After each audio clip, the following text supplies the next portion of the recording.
This guy went into a dungeon alone to fight goblins, and he even covered his eyes to prove he could win without his vision. None of the goblins understood why this lunatic was doing that, so they just attacked. To their surprise, he was completely destroying them even with his eyes closed. When Shin was done, hundreds of bodies were scattered across the floor. He slowly removed the blindfold, looked around, and said it was too easy, and his mission was almost complete. Just a few days before, when Shin showed up at the dungeon entrance carrying a longsword, the other adventurers could barely hide their disgust. The leader figured he was just another idiot who watched a few videos online and thought he was ready. One of the members flat out told him he wouldn't get any special treatment and would have to work just like everyone else. Nobody expected him to make it to the end, but what happened next was unexplainable. A few hours later, when the entire team failed against the dungeon boss and retreated in fear for their lives, Shin walked into the room alone with a smile on his face. He dodged every attack and asked if they weren't the veterans who said he would just get in the way. He wiped out the boss and every single monster in that room. When he walked out, he was carrying the rarest item in the dungeon. Now everyone who looked down on him either respects him or is flat out scared of him. But what nobody there knew was that he had a dark reason behind his strength.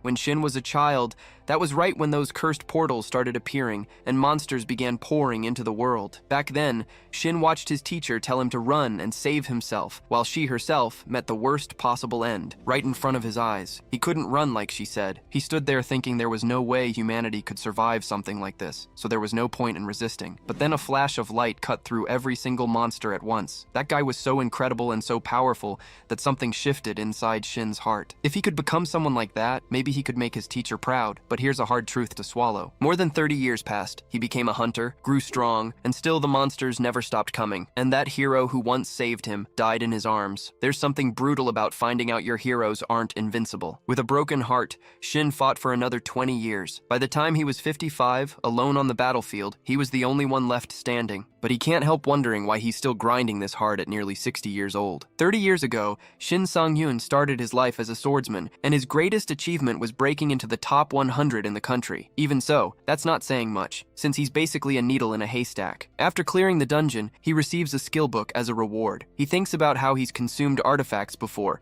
and wonders if he can do it again. Then, something appears near him. The Constellation Late Exemplary student shows up and congratulates the protagonist on his work, praising his flawless finishing strike. This is essentially the physical manifestation of Shin Sang-yoon's personal constellation. In this world, to become an adventurer, a person has to form a contract with a constellation, and he's grateful he managed to do that. Still, he figures that because of the insane conditions the constellation proposed, he hasn't actually benefited from the contract yet. The constellation then encourages Shin Sang-yoon to consume the book. The protagonist doesn't literally eat it, but absorbs the object using his powers, since that's the only special ability he ever awakened. Before that, Shin Sang-yoon couldn't make use of magical artifacts at all. Desperate, he tried consuming them to see if it would do anything, but nothing worked. He did it for nothing, because the experiment produced 0 results. 30 years passed, and he couldn't use a single thing he earned in dungeons. Then he learned to synchronize his mana with the right artifacts, and he finally managed to absorb them. He called this ability artifact Devouring, but since he figured it out too late,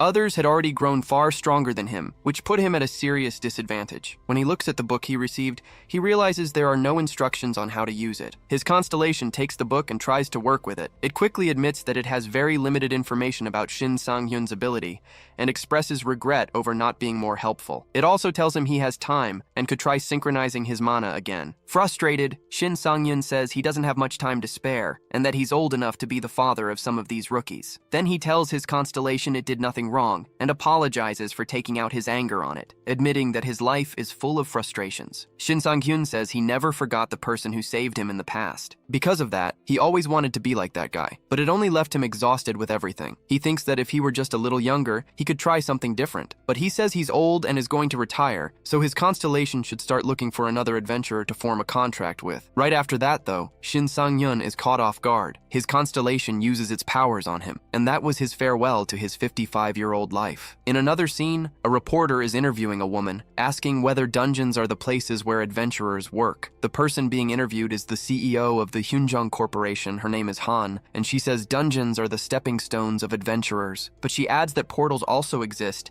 and they take adventurers to alternate dimensions connected to unknown regions. The protagonist watches the interview on the TV in his home. He realizes he really has gone back in time because he watched this interview when it first aired and now everything is repeating itself. It's been 4 days in his new life, and he's already figured out that he's been sent 30 years into the past. When it all happened, he lost consciousness, and when he woke up, he found himself in the bedroom of the apartment he lived in 30 years ago. On top of that, his body changed too, becoming 30 years younger, but all the memories from his old life remained completely intact. Shin Sang-hyun doesn't know exactly how it happened, but he knows his constellation was responsible for it. Even though he's still confused, he figures the best thing he can do right now is go out and get to work. At the moment, he only has a bronze dagger, the same weapon he started with, but now he knows something he didn't know before. That dagger has a hidden ability, and even though the weapon is low rank, that doesn't matter. Before moving forward, the protagonist knows there's a specific place he needs to go. Shin Sang-hyun heads to the space of unconsciousness because he knows that's the only place where he can consume an artifact. He gets nervous every time he does this. Then, an artifact materialized in the form of food appears before him. The protagonist breathes a sigh of relief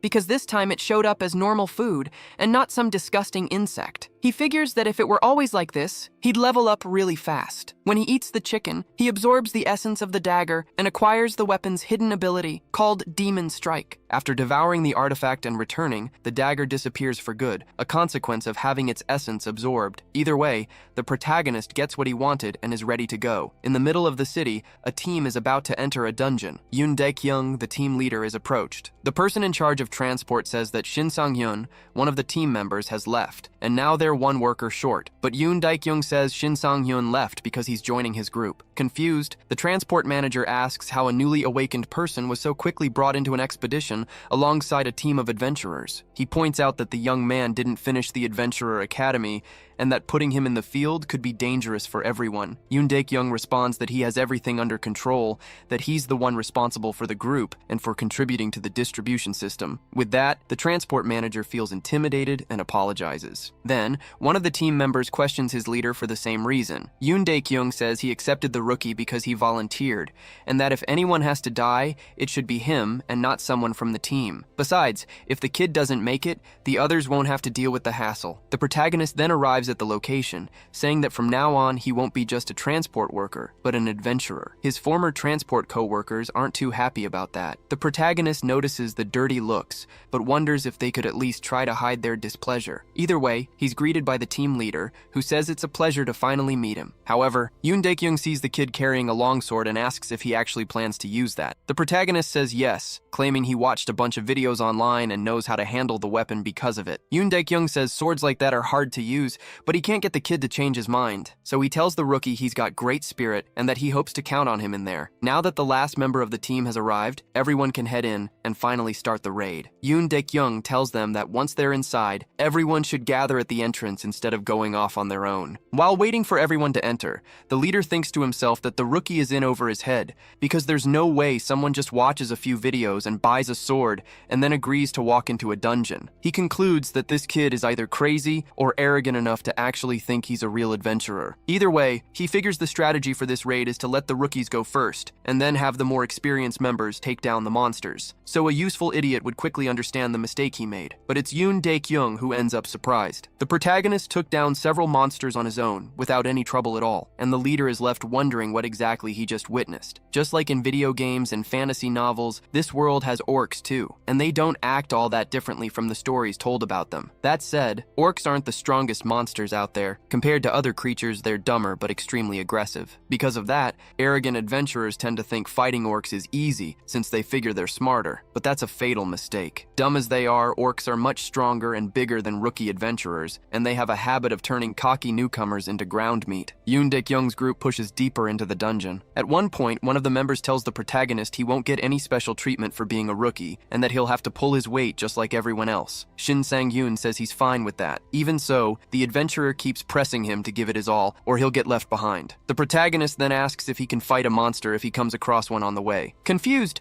the adventurer asks what he's talking about. Right after that, they're caught off guard by an orc appearing out of nowhere. But the protagonist isn't startled, since he already figured something like this could happen. The adventurer uses his shield to defend himself, and tells Shin Sang-hyun to do something instead of just standing there watching. Then, in the same breath, The adventurer insists he doesn't need help and tells the protagonist to back off because he doesn't want a rookie's death on his conscience. That distraction nearly costs him, as the adventurer barely avoids taking a hit. Yoon Dae-kyung shows up at the last second to bail him out, knocking the orc back. The leader tells everyone to stay calm and orders them to get into formation. He takes a defensive stance and tells the others to cover his back. The orc attacks, and Yoon Dae-kyung manages to block with his shield. On top of that, he finds an opening to counter. His teammates praise the leader's performance, but the orc was only faking defeat and used that opening to strike at Yoon Dae-kyung, nearly landing the hit. The protagonist watches it all and thinks that Yoon Dae-kyung has the highest level among everyone on the team. Even so, it wasn't enough to take down the monster in one shot. Yoon Dae-kyung keeps landing hits on the orc, but they don't do much, so he has to strike the enemy over and over before finally bringing it down. After that, the leader asks if anyone is hurt. Everyone says no, and they celebrate the win. But to everyone's surprise, a group of orcs closes in,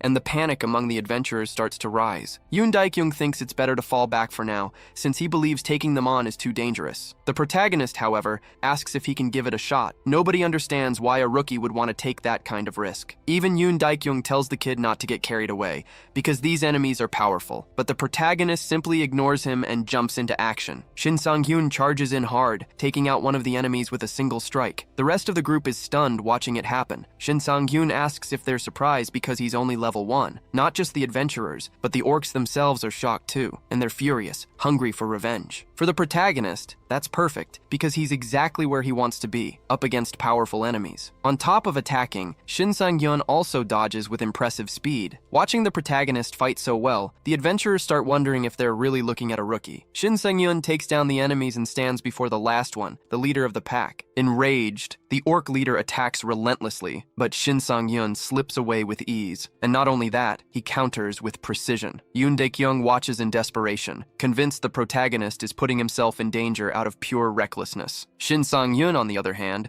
thinks the team leader is being dramatic. Meanwhile, the enemy activates its special ability, called Demon Bash, which boosts its strength. Instead of getting scared, the protagonist says that's exactly what he was waiting for. The orc doesn't understand and attacks in a frenzy, but Shin Sang-hyun strikes faster and takes it out. Watching such a powerful enemy get defeated right in front of him, Yoon Dae-kyung wonders just how strong Shin Sang-hyun really is. He can't believe this guy is actually a newly awakened. On top of raw strength, Shin Sang-hyun shows an extreme level of skill with the sword. And not only did he take down the orc leader, he pierced through its armor doing it. All of this leaves everyone questioning who he really is. The protagonist notices he earned some bonuses from the victory. He doesn't really care about the bonuses though, because something else is on his mind. Shin Sang-hyun wants to distribute his newly earned points, but differently from how he did it in his previous life, because this time his focus is on the luck attribute. Then Yoon Dae-kyung walks over and asks how a newly awakened can possibly be that strong. The protagonist knows he can't tell the truth, so he says he just woke up this strong. Yoon Dae-kyung gets frustrated and says that makes no sense at all. He claims Shin Sang-hyun is dodging the question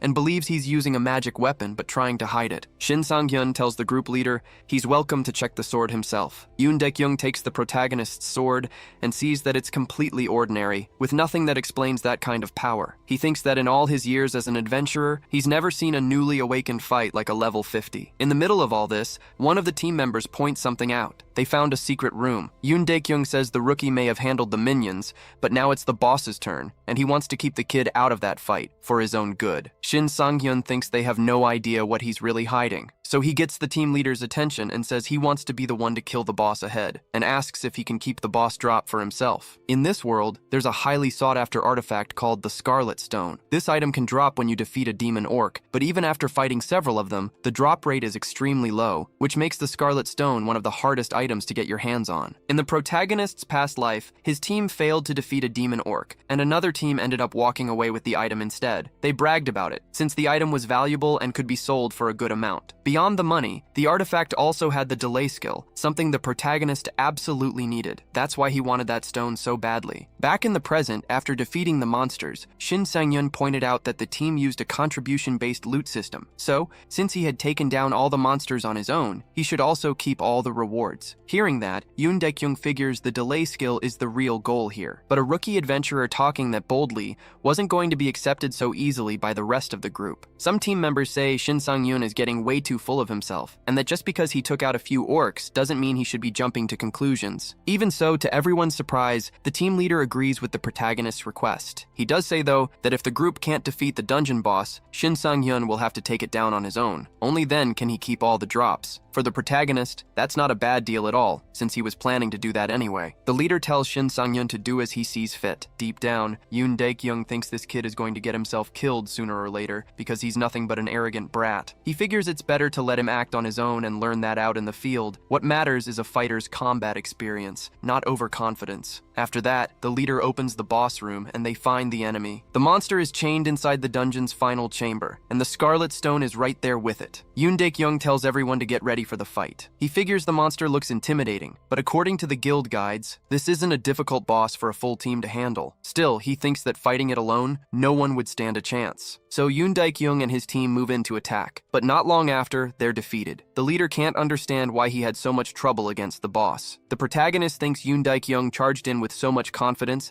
that he almost believed the team would pull it off. But he reflects that, in the same way, he also acted recklessly in his past life, and he has no intention of making that same mistake this time. One of the team members tries to convince the leader to fall back, saying they don't have a chance anymore. With that, Yoon Daek-young accepts that these guides aren't 100% reliable and orders his team to retreat immediately. Hearing that, the protagonist knows it's his turn to act. Yoon Daek-young realizes the kid is actually going through with it. Either way, he and his allies decide to pull back. The leader asks if Shin Sang-hyun really plans to fight alone after what he just saw, and says he won't take any responsibility if the enemy takes him out. Shin Sang-hyun simply tells the leader not to worry about him, because he's sure he'll win. After that, the monster takes the initiative and attacks. The protagonist thinks that if he fights this enemy head-on as an equal, his chances of winning would be slim, but he has a card up his sleeve. Shin Sang-hyun has all the combat experience against these monsters. After his attack is blocked, the enemy is surprised. Not just the monster, but the other adventurers are shocked too. The protagonist thinks that for now he can only dodge, and he wants to stick to his strategy until the end. His goal is the Scarlet Stone, because he believes the delay skill pairs perfectly with the abilities he already has. His artifact devouring skill lets him combine different abilities,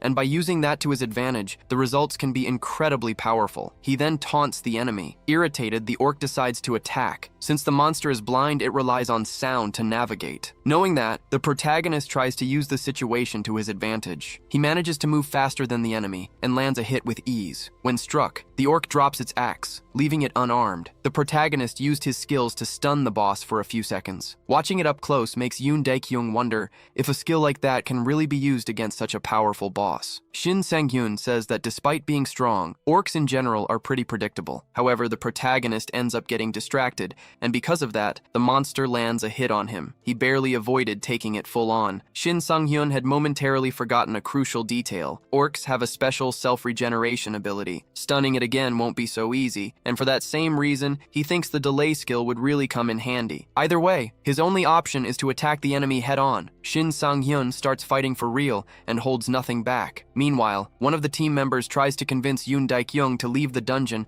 and let Shin Sang-hyun keep the monster busy. He believes the monster will win sooner or later and wants to get out before that happens. Yoon Daek-young, on the other hand, notices that no matter how superior the enemy might be, Shin Sang-hyun is fighting it with a smile on his face. The leader wonders if this guy is really a rookie. The protagonist is the only one who knows the truth. He thinks that when you don't have enough raw stats, the right move is to focus all your strength into a single point. In this case, he'll even need to use the enemy's own force against it. Shin Sang-hyun moves in and lands his strike. With that, he manages to pierce the enemy at a vital point. By doing so, not only does he defeat the orc, but Shin Sang-hyun also gets all the victory bonuses. He notices he's already earned 2 reward titles, and concludes that fighting alone is paying off. Then the group's leader walks over. Yoon Daek-young's face says everything about how surprised he is. Seeing that, the protagonist thinks there's only one way out of this. So he starts pretending the battle was much harder than it actually was, and says that if the team hadn't weakened the monster first, he wouldn't have won. While one of the allies buys into the story, Yoon Daek-young thinks it doesn't add up and starts to suspect the kid is hiding something. The protagonist, for his part, thinks it would be better if everyone just believed his version of events. Either way, shortly after, the Scarlet Stone drops from the monster. The leader thinks that as promised, he can't keep the item, since it wasn't his team that defeated the monster. So he says the mid-boss has been taken down, but now it's time to get ready for the final boss. With that, he and his team move on with the expedition. Shin Sang-hyun is left alone with the drop and thinks he's finally going to get what he wanted. Sometime later, the protagonist heads back to the unconscious farm. The artifact he collected has transformed into a pork stew. Looking at such an appetizing meal, he thinks there's no way it could taste bad. So he eats it and assimilates the artifact, unlocking a skill called Delay. Shin Sang-hyun is a little nervous, since this is something he'd been looking forward to. On top of that, he realizes his new skill can be combined with Demon Bash, which amplifies the effect of both. The protagonist hadn't noticed this before, and now sees that he's sitting on a major advantage. He'd heard theories about it before, but since he'd never seen anyone actually pull off that combo, he didn't think it would really work. Right in the middle of that discovery, Yoon Dae-kyung interrupts the moment and asks to have a word with the protagonist. He says the next challenge is the final boss room, the Orc Berserker. But to Shin Sang-hyun's surprise, the team leader doesn't ask him to sit this one out like last time. Yoon Dae-kyung says that if he can't make use of a teammate like Shin Sang-hyun, he doesn't deserve to call himself a leader. He says he'll be counting on the protagonist from here on out, and promises the terms stay the same. Shortly after, one of the team members announces they're ready to move on. That same member, though, isn't happy at all about the spotlight the protagonist has been getting, and Shin Sang-hyun has already picked up on that. Either way, the leader says that after the mission, they're all going out for drinks, trying to keep things smooth between the team members. After that, they reach the final boss room. The Orc Berserker radiates a powerful aura, and the team is visibly shaken. But as the leader, Yoon Dae-kyung says he'll go first. The protagonist, however, steps to the front and tells the others to follow him. Shin Sang-hyun figures this boss has weaker skill resistance than the orc he took down before, so he believes stunning it won't be hard as long as he stays calm. Still, the protagonist is surprised by his own confidence, realizing he never acted like this in his past life. When he was young, he was always afraid. And as he got older, his only goal was to survive at any cost. So he concludes that this time things have to be different, because he needs to change if he doesn't want to end up the same way as before. He knows it won't be easy, but to prove his worth, he has to pull off great things because that's the only way others will witness what he's capable of. And the protagonist isn't wrong about that, since the team leader himself witnesses his incredible strength. Shin Sang-hyun then uses his skill combo to stun the enemy. With that, the team leader orders the others to attack. Stunned, the enemy can't react in time and becomes the target of the entire adventurer team. It doesn't take long for the boss to go down, to the point where some of them start thinking it was almost too easy. Some of them realize Shin Sang-hyun was a huge help and start considering inviting him to join the group as an official member. The protagonist, for his part, notices just how much these guys' attitudes have shifted, given how poorly they were treating him at the start. Either way, he turns down the offer because his goal is to keep getting stronger, and he wants to do that on his own. He realizes he's now collecting titles he never earned in his past life. Even so, Shin Sang-hyun thinks that compared to the Phantom swordsman Kyung-soo, he's nothing. After all, Kyung-soo is known as the greatest title collector,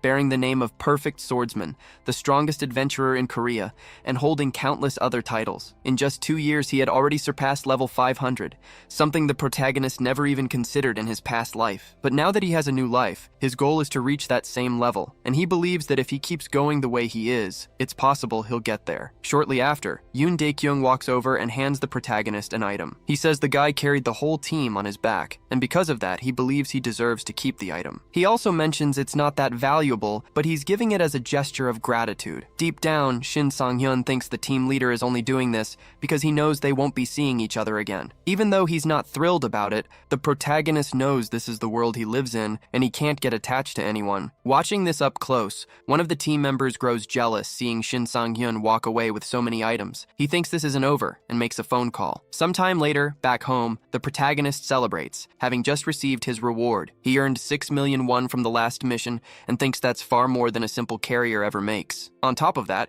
he also got a bonus, the Berserker's Ring, an item dropped by the dungeon boss that increases the wearer's stamina. Even though it's low level, the artifact came for free, and Shin Sang-hyun believes he'll put it to good use. He thinks that normally, regular players run out of mana before they can even use their sword, and this ring helps with that. He's not a regular player, though. Even though he awakened his abilities after the age of 50, the Shin Sang-hyun of the past studied hard, and in his previous life used many artifacts just like this one. He found out that the special effect of mana-dependent artifacts comes with a penalty, but eventually becomes cost-free. He doesn't worry much about the penalties now, because what matters to him is acquiring more skills. Far from there, at a private club in Gangnam, the blonde from the earlier team is demanding help for his revenge. His friend, though, tells him he's way too worked up and tells him to calm down. The friend also asks why he should get involved in a grudge that isn't even his. The blonde, for his part, says Shin Sang-yoon must be rich, because that's the only way he could get that strong in such a short time. He can't convince anyone to help him, though. Irritated, one of the gang members cuts the blonde's ear,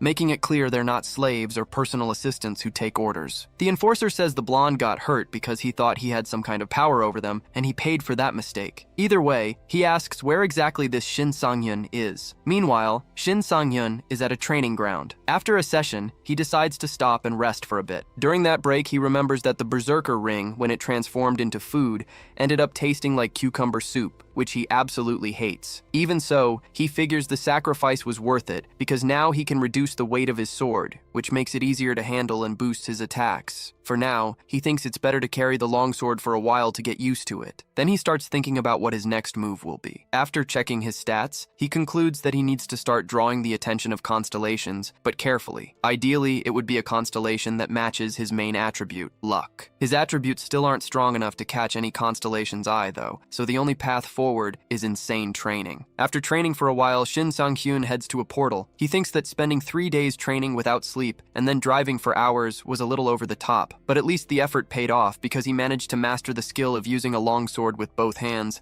and he's about to put that into practice. He figures that if he went to the capital, it would take forever to get into a solo dungeon, so he traveled far until he found an empty one. He realizes he's not alone, though. Shin Sang-hyun noticed that a car followed him all the way to this mountain. He just doesn't know why. Whatever the reason, he thinks everything can be settled inside the dungeon. Once Shin Sang-hyun enters the dungeon, the gang members follow him in. He then points out that this is a dungeon exclusively for solo adventurers, so there's no way they ended up in the wrong place by accident. He states that he got there first and isn't giving up his priority. The gang leader responds that Shin Sang-hyun is no ordinary fool, unlike what they were told. Shin Sang-hyun realizes this isn't a regular group and understands they're there because of him. He also notices there are no healers or mages in the group. It's made up entirely of swordsmen and archers, which means they're hunters, and Shin Sang-hyun is the target. On the other side, the gang members say he'll be taken out right there and no one will ever know. Shin Sang-hyun thinks that in his past life, this kind of group was practically wiped out by the Adventurers Association. Groups like this usually have archers as their biggest threat. With that in mind, he says he wasn't just standing around waiting for nothing. He states that in a short while there will be 4 corpses on the ground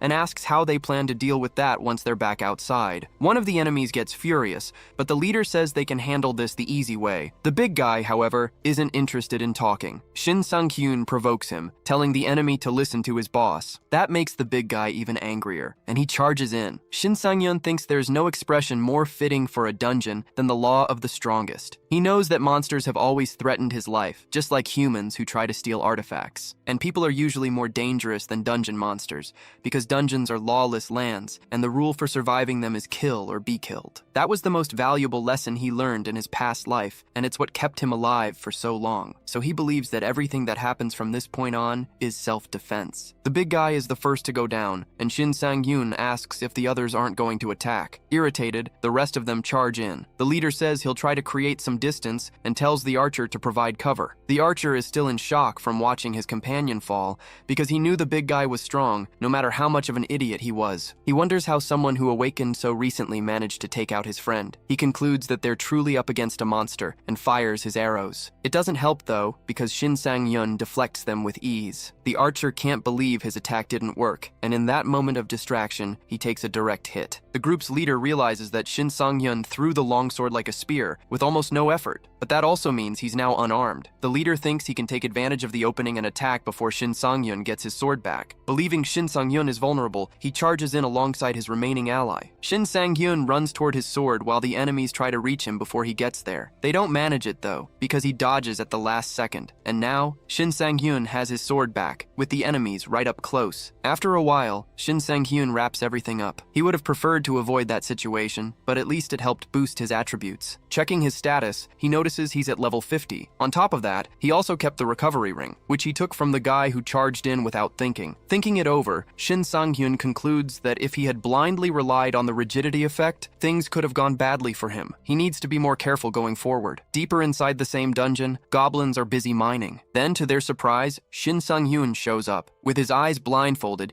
he thinks about the condition for earning the Lucky Day title, which is to defeat 500 monsters while blindfolded. The goblins don't understand what's going on, because they can see that some blindfolded guy is staring them down. Shin Sang-hyun, for his part, wonders when they're going to attack. He can sense the enemies around him, but he can't see them, so he figures he has to rely on sound and be extremely careful. To do that, he sharpens his focus and tunes in to every sound in the area, and just like a superhero, he gets the hang of it. The moment the first goblin attacks, Shin Sang-hyun hits it with precision. Not only that, but he takes out all the nearby goblins and thinks the feeling is incredible. Then he picks up on an attack coming from a distance, but that's not a problem, because he catches the arrow mid-air before it can reach him, which leaves the enemy completely stunned. Shin Sang-hyun says it's been a pretty dangerous day, but that it reminded him of something from his past, and somehow his perception awakened. So he doesn't fear the enemies, and tells them they can all come at him at once. Without hesitation, the goblins attack, but they're taken out one by one. Shin Sang-hyun doesn't spare a single one, which only deepens the despair of some of them. In the end, he manages to eliminate them all. Once he receives the title he was after, he finally removes the blindfold. But that doesn't mean all the enemies are gone. A few more approach the area and realize that many of their own have been wiped out. At that point, Shin Sang-hyun notices there are still a few goblins left, and farming a little more experience can't hurt. After clearing the area, he celebrates having boosted his luck so much. And as he heads out, he thinks about how much he's going to profit from taking down so many goblins. But then the atmosphere around him suddenly starts to grow darker out of nowhere. With that, Shin Sang-hyun thinks he's finally about to get what he's wanted most. 3 constellations have come after him, and now he has to decide what he's going to do about it. Seeing 3 constellations standing before him, Shin Sang-hyun thinks this happened faster than he expected. But when the goddess approaches, he starts to wonder if he's been a little too confident, and he doesn't know what to say since he's never been through anything like this in his past life. To his surprise, the goddess of luck tells him she's interested in him, because she's never come across such an intriguing swordsman before. Shin Sang-hyun simply replies that he's lucky for that, and thinks with relief that all 3 constellations are interested in making a contract. He knows the janitor of the fallen dimension is a constellation drawn to killers, and figures that taking down so many goblins must have caught its attention. The pilgrim of the Great Expanse, on the other hand, only appears to players with the potential to become saints, and Shin Sang-hyun has no idea what he did to attract it. So he assumes the pilgrim only showed up because of the goddess, since she's popular even among other constellations. Either way, the goddess says she has no specific demands, and even if Shin Sang-hyun chooses a different constellation, she'll still be available for a contract. He thinks he really is incredibly lucky because this is an extraordinary advantage. In the past, there was only one person he knew who had ever pulled something like this off, someone known as the Miracle Archer. Hashimoto Yuki was the most celebrated archer of his time, always hitting his targets and never running out of arrows. All of that was thanks to his 2 constellations, which made the impossible possible. Shin Sang-hyun says he wasn't prepared to face 3 constellations at once and needs some time to think, but the constellations push him to decide right now because they don't want to wait. He thinks the goddess of luck is incredible, but if he chooses her, he has to accept that no other constellation will want a contract with him. Shin Sang-hyun remembers that after his first 10 years as an adventurer, only one constellation ever reached out to him. It was the late exemplary student who, for the record, had a stunning appearance. Even though the journey had been miserable, Shin Sang-hyun believed he had a bright future ahead alongside his constellation. But nothing happened until he turned 55, and he never managed to tap into the true power of a constellation. In the end, he only witnessed that kind of power after he reincarnated into his new life, and in a way, he feels grateful for that. Still, he needs to be careful now, because there's no guarantee he'll get another chance if he messes things up in this life. He's looking at options like holy powers, massive destruction and power amplification, or a boost to his luck factor. After thinking it over, Shin Sang-hyun accepts a contract with the goddess of luck. The goddess says the contract is valid for 30 years, even if Shin Sang-hyun is eliminated before then. She congratulates him on the contract and tells him that 15 other friendly constellations are rooting for his success. But she also warns him that 3 hostile constellations have declared they'll do everything in their power to hold him back. Shin Sang-hyun wishes both himself and the goddess good luck from here on out, and she praises him for making a wise choice. With that, she hands Shin Sang-hyun a few benefits, and he's stunned because he thinks these new abilities are seriously overpowered. The goddess says it's a perk of the contract, and it's all thanks to his own effort, but she asks what he plans to do about the other constellations. Shin Sang-hyun turns the other 2 down. The pilgrim of the Great Expanse says it'll wait until their next meeting. The janitor of the fallen dimension, however, warns that it will do everything it can to eliminate him for being rejected. Shin Sang-hyun thinks that with the goddess of luck by his side, he doesn't need to worry about that, and figures another constellation will come along for him later. After sealing the contract,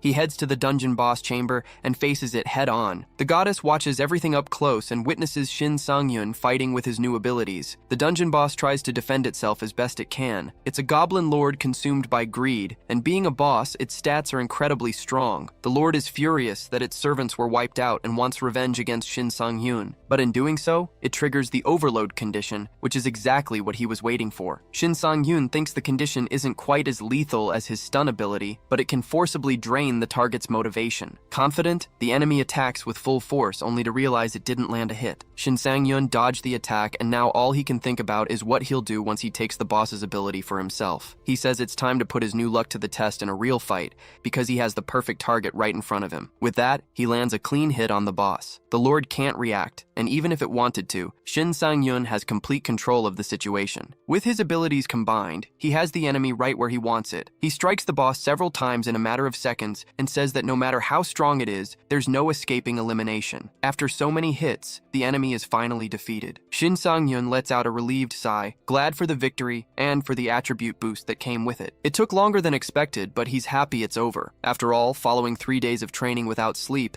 he had to deal with a gang, over 500 goblins, and now this boss. The goddess remarks that Shin Sang-yun's luck is remarkably good, to the point where he managed to pull all of that off and still be standing. She says good luck is a skill in itself, and that she's grateful to be helping such a fortunate adventurer. Either way, Shin Sang-hyun decides to check his luck attribute and notices it's above 100 points, which means he's also hit the bonus threshold for that category. In other words, all of his other abilities have been affected by luck, and he now has a higher chance of success across the board. On top of that, luck also affects monster drops. Because of this, the dungeon boss dropped its shield, which happens to be a silver rank piece of equipment. Shin Sang-yun says that thanks to the goddess, he's got a guaranteed artifact and he thinks it'll come in very handy going forward. He takes the opportunity to sync his mana with the shield, which gets the goddess incredibly excited. Sometime later, near Jamsil Station, the protagonist has just had a proposal turned down. He tries to convince the attendant to reconsider, but she's not willing to change her mind. Even so, Shin Sang-hyun feels like he can't give up. 2 hours earlier, while he was on the road, he thought the boss's shield had transformed into a solid meal and figured it had something to do with his luck increase. But along the way, his car started throwing out a bunch of warning signals. That's when he realized he needed a new car, which was a problem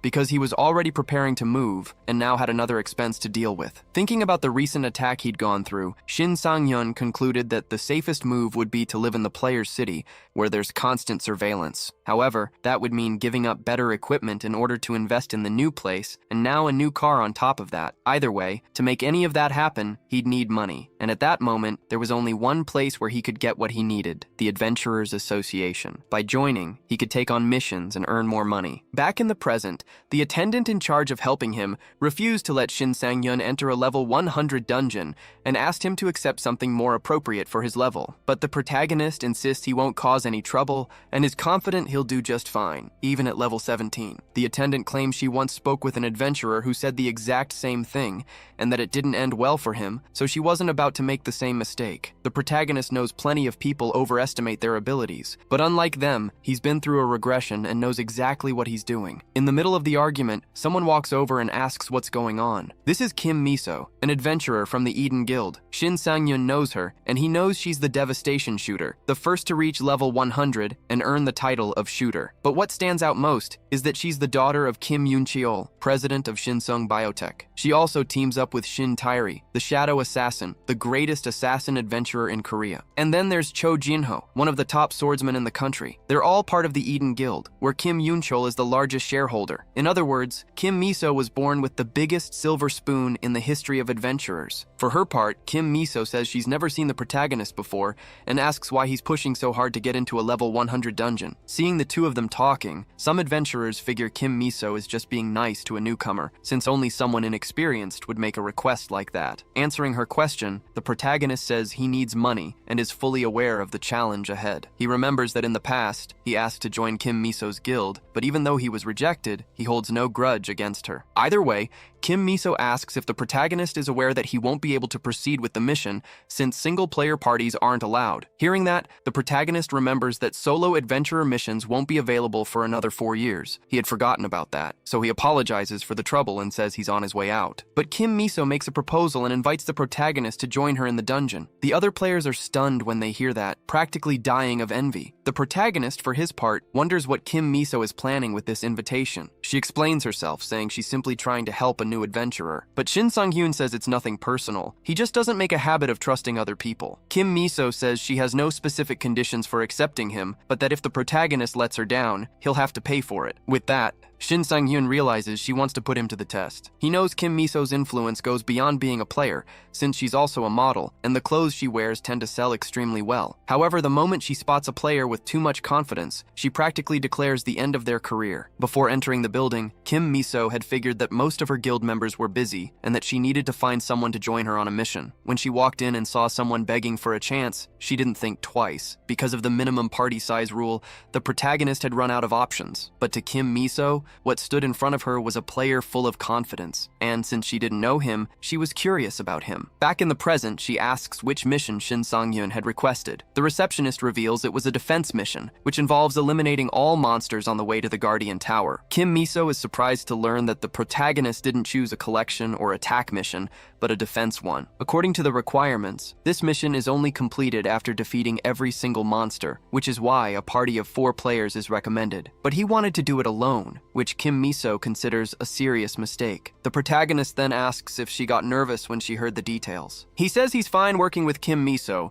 but that if she prefers, she can bring more people into the party. Kim Miso says that won't be necessary, concluding that just the 2 of them, her and Shin Sang-hyun, are enough to handle this mission. The moment they accept the mission, both of them are teleported into the dungeon. The receptionist hopes nothing bad happens to them, while the other players watch in disbelief. Even knowing Kim Miso's abilities, they can't see how she and a newcomer could handle something this difficult on their own. One of them disagrees, though, and points out that the association created a new rank system specifically to measure adventurers' strength and scale the dungeons accordingly. In this system, there are 2 criteria for earning a rank. The first is the number of completed dungeons, and the second is a player's overall battle sense. Kim Miso received A+ purely based on her battle sense. That means there are no known monsters stronger than her, so that newcomer who went with her is pretty lucky to have someone that powerful by his side. After a while, already inside the mission, Kim Miso stays in the rear, since she's an archer. She thinks she needs to hold up her end of the deal, so she'll do her best to protect the protagonist if things get out of hand. Still, she thinks Shin Sang-hyun is way too confident,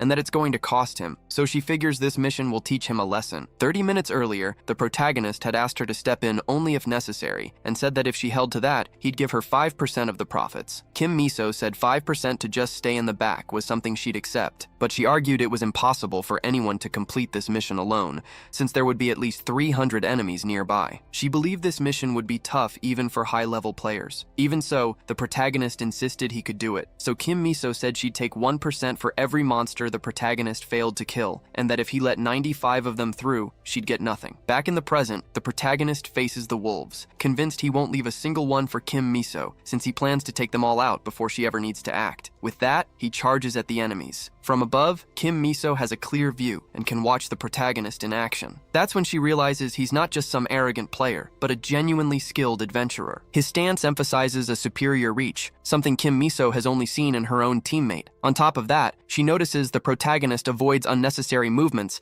and takes out multiple enemies with each attack. Still, she thinks it might not be enough, since there are a lot of enemies surrounding Shin Sang-hyun, and these aren't monsters a level 17 player can handle easily. But then Kim Miso notices something. All the monsters suddenly stop attacking. She quickly understands that the protagonist stunned the enemies. She's so caught off guard that she loses her balance and nearly falls from a considerable height. Either way, she now understands why Shin Sang-hyun was so confident from the start, but she can't help wondering where this guy came from. The protagonist keeps attacking the monsters. He takes down the smaller wolves and finally comes face to face with the strongest of them, the Black Wolf, leader of the pack. Shin Sang-hyun thinks he's never faced this enemy before, but feels a strange familiarity with it. He also notices the enemy has the same ability as him, stun. Even from a distance, Kim Miso gets hit, but thanks to an artifact, she isn't stunned. She realizes she barely got away with it. Even so, she figures the protagonist wasn't as lucky and that she needs to help him if he's in danger. Kim Miso believes that even if Shin Sang-hyun can stun enemies, someone at a low level won't be able to escape an enemy with the same ability. But she quickly realizes she was wrong when she sees the protagonist move,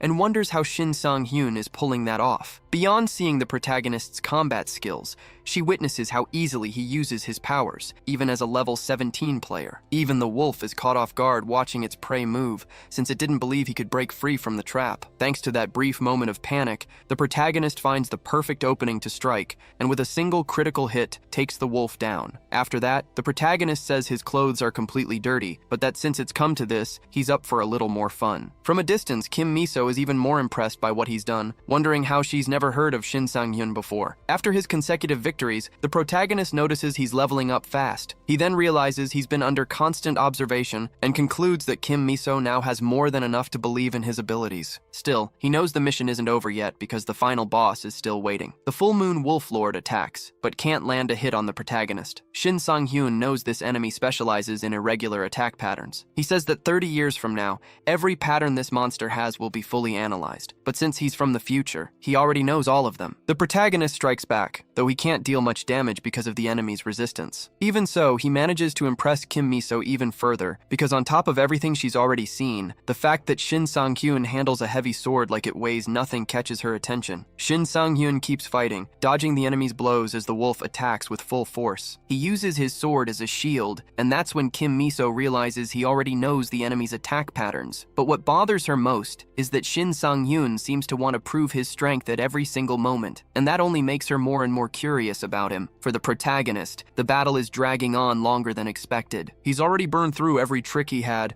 and has nothing left to show. Still, he wonders how the enemy still has so much energy. At this rate, Shin Sang-hyun thinks he's going to end up passing out from all the running around. Then he notices the monster is going for a charge. Not only that, but the wolf is using a powerful attack as bait to follow up with a piercing strike. That move is well known for taking the lives of countless adventurers. It makes the protagonist think that desperate times call for desperate measures. He attacks and manages to wound the monster, but the wolf keeps pushing forward anyway. Kim Miso is shocked by what she sees because Shin Sang-hyun, who had seemed untouchable until now, just took a direct hit. Even though she hasn't known him long, she's shaken seeing it happen. She believes that watching Shin Sang-hyun use such incredible skills made her let her guard down, and that's why she couldn't help him in time. Convinced the worst has happened, Kim Miso starts to apologize, but then she's caught off guard by a burst of bright light right in front of her. Before that moment, the protagonist had been talking with his constellation about a healing ability he'd recently obtained. The catch was that it could only be used on one specific part of his body, which he found strange. Either way, he chose to protect the spot most likely to take a hit, the front of his abdomen. Shin Sang-hyun had sacrificed the orc's shield to create that ability, but now he sees it worked exactly as planned. He figures he would have died if the hit had landed anywhere else, but luckily, the enemy attacked right where he wanted. As a result, the damage that would have hit him ended up turning against the wolf itself. By cutting off the enemy's right arm,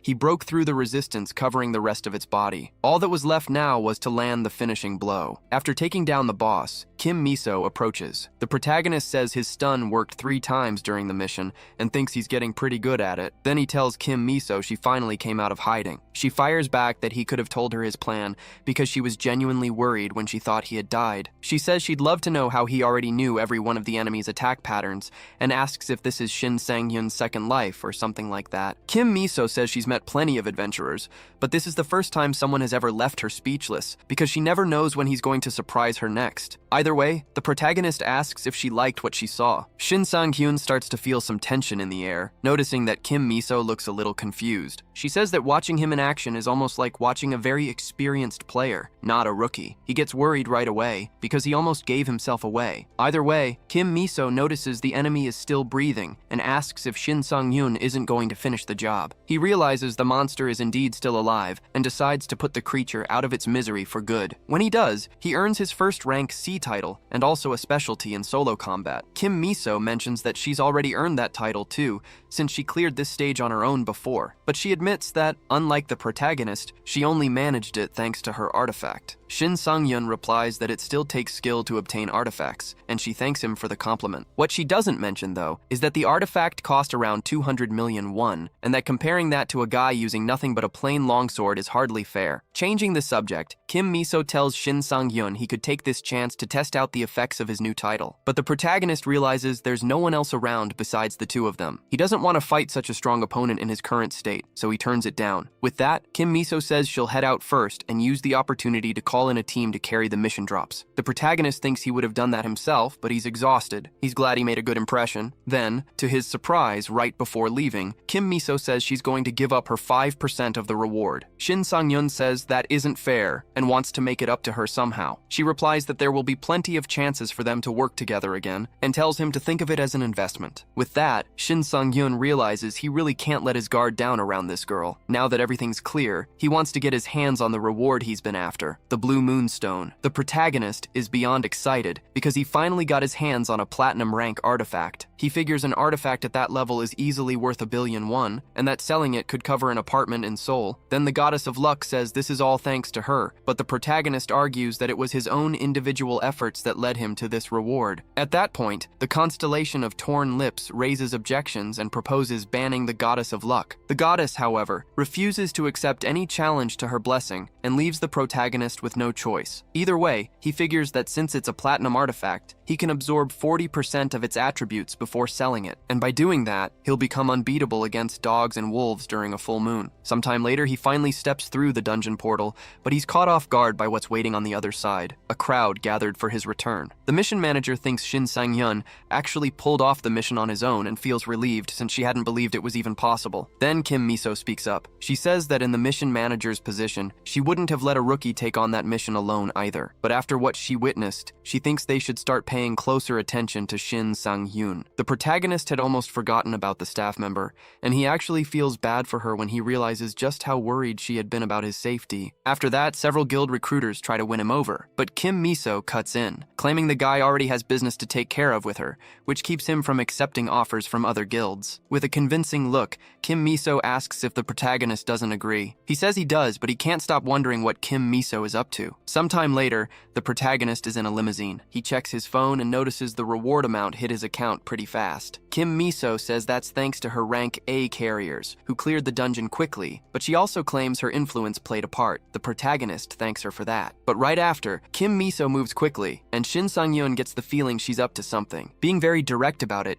Kim Miso invites him to join her guild, Eden. After receiving the invitation, the protagonist comments that the girl seems pretty confident he's going to accept. Kim Miso replies that there's a reason her guild is called Eden, and that Shin Sang-hyun won't regret joining. The protagonist thinks that, before his regression, he was a member of a small guild, but somehow felt comfortable being accepted by someone. Everything worked out fine until a traumatic accident happened. Because of that, he believes the best thing to do in his current state is to keep working alone. So he turns down the invitation. Kim Miso asks if he's planning to start a one-man guild. The protagonist compliments her on the insight, and she points out that she's the daughter of a major corporation's director. Given Shin Sang-hyun's abilities, it wasn't hard to figure out what he was planning, but what matters to her is being the only one who knows more about Shin Sang-hyun. Hearing that, the protagonist realizes the girl has laid all her cards on the table and shown genuine interest in him. On top of that, she built a mutually beneficial relationship, which shows just how good she is at negotiating. Sometime later, in the C-rank player's city, the protagonist heads to an apartment for a visit and hears an acquisition proposal. He comments that, despite the smile on the person in charge, the proposal sounds pretty intimidating. Either way, she claims the deal was good for both sides and thanks him for choosing them. Shin Sang-hyun thinks everything happened faster than expected and figures it must have been the work of the goddess of luck. He moves in, which isn't hard since he doesn't have much to carry. In his new home, he thinks about how much has happened in such a short period of time. After the sudden regression, he spent 2 days trying to make sense of what had just happened. Not sure what to do, he had to think fast. But the feeling of blood rushing through his veins made him feel motivated because he tasted the flavor of youth again. With that, he refused to stand still and wanted to chase after everything he hadn't been able to do in his past life. Since then, the opportunities kept coming. Back in the present, Shin Sang-hyun is caught off guard when he finds out that a famous reporter called Miss Kim, Park Jung-min from the Adventurer's Gazette, says news travels fast and that he heard Shin Sang-hyun is in the same area as Kim Miso. He quickly asks if they can talk about it. Shortly after, Kim Miso drops the protagonist off at home, but tells him that she and her guild are planning to explore an unknown portal soon, and she'd like to know if he wants to come along. She explains it's a 4-person team for players at level 120 or below, and that she understands if he doesn't want to go. But the protagonist accepts right away. He turned down the guild invitation so coldly that the girl figured he'd turn this one down too. But the protagonist is genuinely interested in entering a high-level portal and doesn't care about the rest. Dungeons tend to be fixed locations, so the monsters and traps follow a predictable pattern. Portals, on the other hand, are usually dynamic, making them the opposite of dungeons. Even so, Shin Sang-hyun knows that the higher the risk, the higher the reward. On top of that, when entering an unknown portal for the first time, an adventurer has a chance to find a high-level artifact. He also figures that Kim Miso probably has plenty of experience with unknown portals.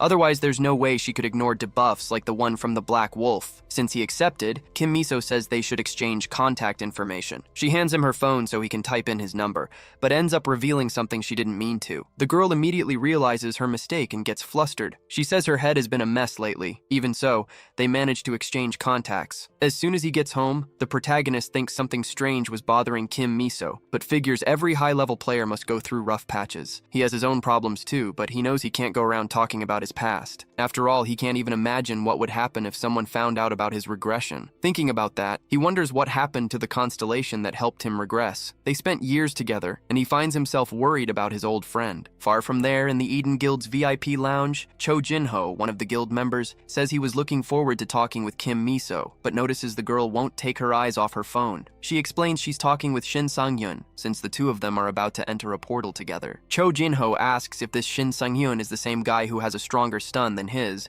and also the same one who turned down joining Eden. At that, he suggests Kim Miso has fallen for the protagonist, something the girl denies. She says she just found Shin Sang-hyun's abilities incredible, including his swordsmanship, which is the best she's ever seen. Cho Jinho replies that it doesn't matter how good that guy is, because there's no way Shin Sang-hyun is better than him. Sometime later, at a training ground, the protagonist calls Kim Miso to talk about the portal they mentioned before. She lets him know the portal appeared near Chuni Station, and that every area up to the midpoint checkpoint has already been scouted. She also sends over the detailed information for Shin Sang-hyun to look through. After going over everything, the protagonist thinks this lines up perfectly with the new ability he just acquired. He thanks her for the info and says he'll reach out once he's ready. At that, Yoon Dae-kyung comments that the Shin Sang-hyun he used to know has now become a celebrity and that he can barely believe it. The protagonist says it's not really like that, and Yoon Dae-kyung figures from his reaction that he still hasn't gotten the call. Shin Sang-hyun asks what he's talking about, and Yoon Dae-kyung reveals that the protagonist just showed up on the front page of the Player Gazette. That catches Shin Sang-hyun completely off guard, since he had no idea. The last thing he wanted was to draw attention to himself,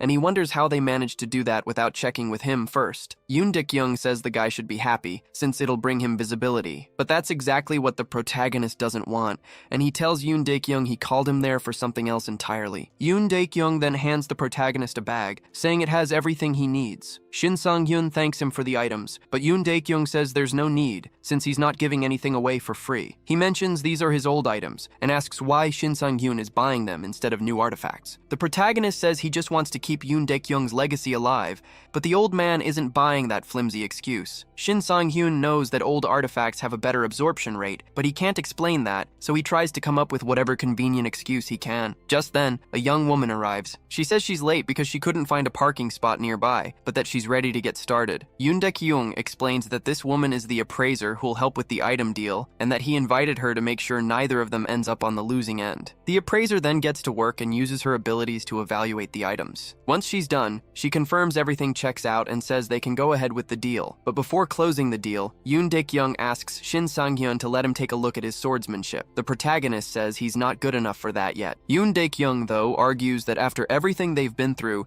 he's not foolish enough to miss the fact that the protagonist is hiding his true strength. Shin Sang-hyun was hoping things wouldn't come to this. Still, he figures ignoring someone who just wants to give their best is plain rude. So he tells Yoon Dae-kyung to show him what he's got, and asks the appraiser to step back. Yoon Dae-kyung starts showing off his sword skills. Right away, the protagonist notices the old man has gotten stronger since the last time they met, and can tell he's been training ever since. But Shin Sang-hyun picks up on something off and asks Yoon Dae-kyung to stop. He then asks if there's something wrong with his left arm. Surprised, Yoon Dae-kyung asks how the kid knows that. The protagonist explains that every time Yoon Dae-kyung attacks with his right hand, he flexes his left shoulder too quickly, as if he's being careful with it. Yoon Dae-kyung says it's from an old injury. He explains that most of his wounds were on the left side of his body, so he tends to be more careful with it. In that case, the protagonist says he can fix that. According to Shin Sang-hyun, old injuries can be overcome, as long as the person doesn't try to hide from their weaknesses, but instead chooses to face them head-on. He tells Yoon Dae-kyung he can work through it, from the way he grips the sword to the way he breathes. He also says it won't be easy at first, but that over time he'll get past it. The appraiser, who who had been watching from a distance after stepping back,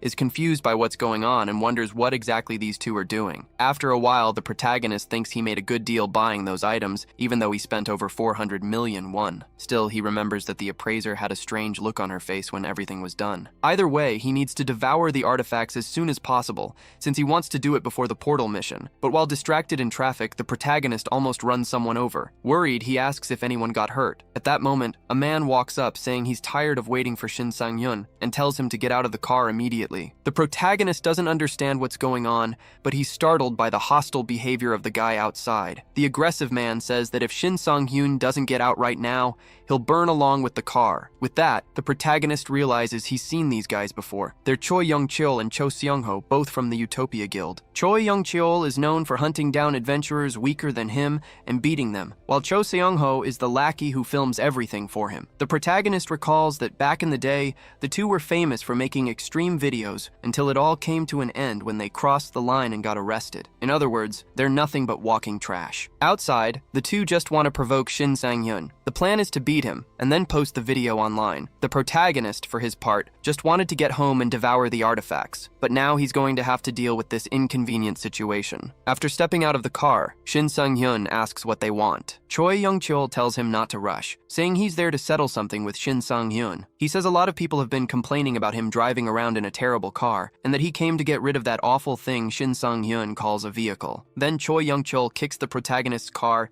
damaging it, and tells him to grab his things and leave the complex as soon as possible, or things will get worse. Meanwhile, some people notice that Choi Young-chul and his partner are picking a fight with someone. It doesn't take long for them to recognize the protagonist, since his face has been all over the headlines recently. In the middle of all this, Choi Young-chul tells his partner to look up Shin Sang-hyun online. Cho Seung-ho says that apparently Shin Sang-hyun recently completed a level 100 mission solo and had Kim Miso's support. However, Choi Young-chul says the protagonist doesn't look that strong and asks if that information is accurate. Cho Seung-ho replies that it must be a mistake, because if Kim Miso was really on that mission, she must have done everything, and the rookie just took the credit. So the two figure they can beat him easily, and that the rookie's sudden fame will help give their next video some buzz. While Cho Seung-ho starts a live stream, Choi Young-chul approaches the protagonist. He challenges Shin Sang-hyun to a duel, and says the loser has to leave the adventurer's city for good. He also says that if Shin Sang-hyun wins, they'll leave him alone forever, so he has nothing to lose. The protagonist immediately agrees to the duel,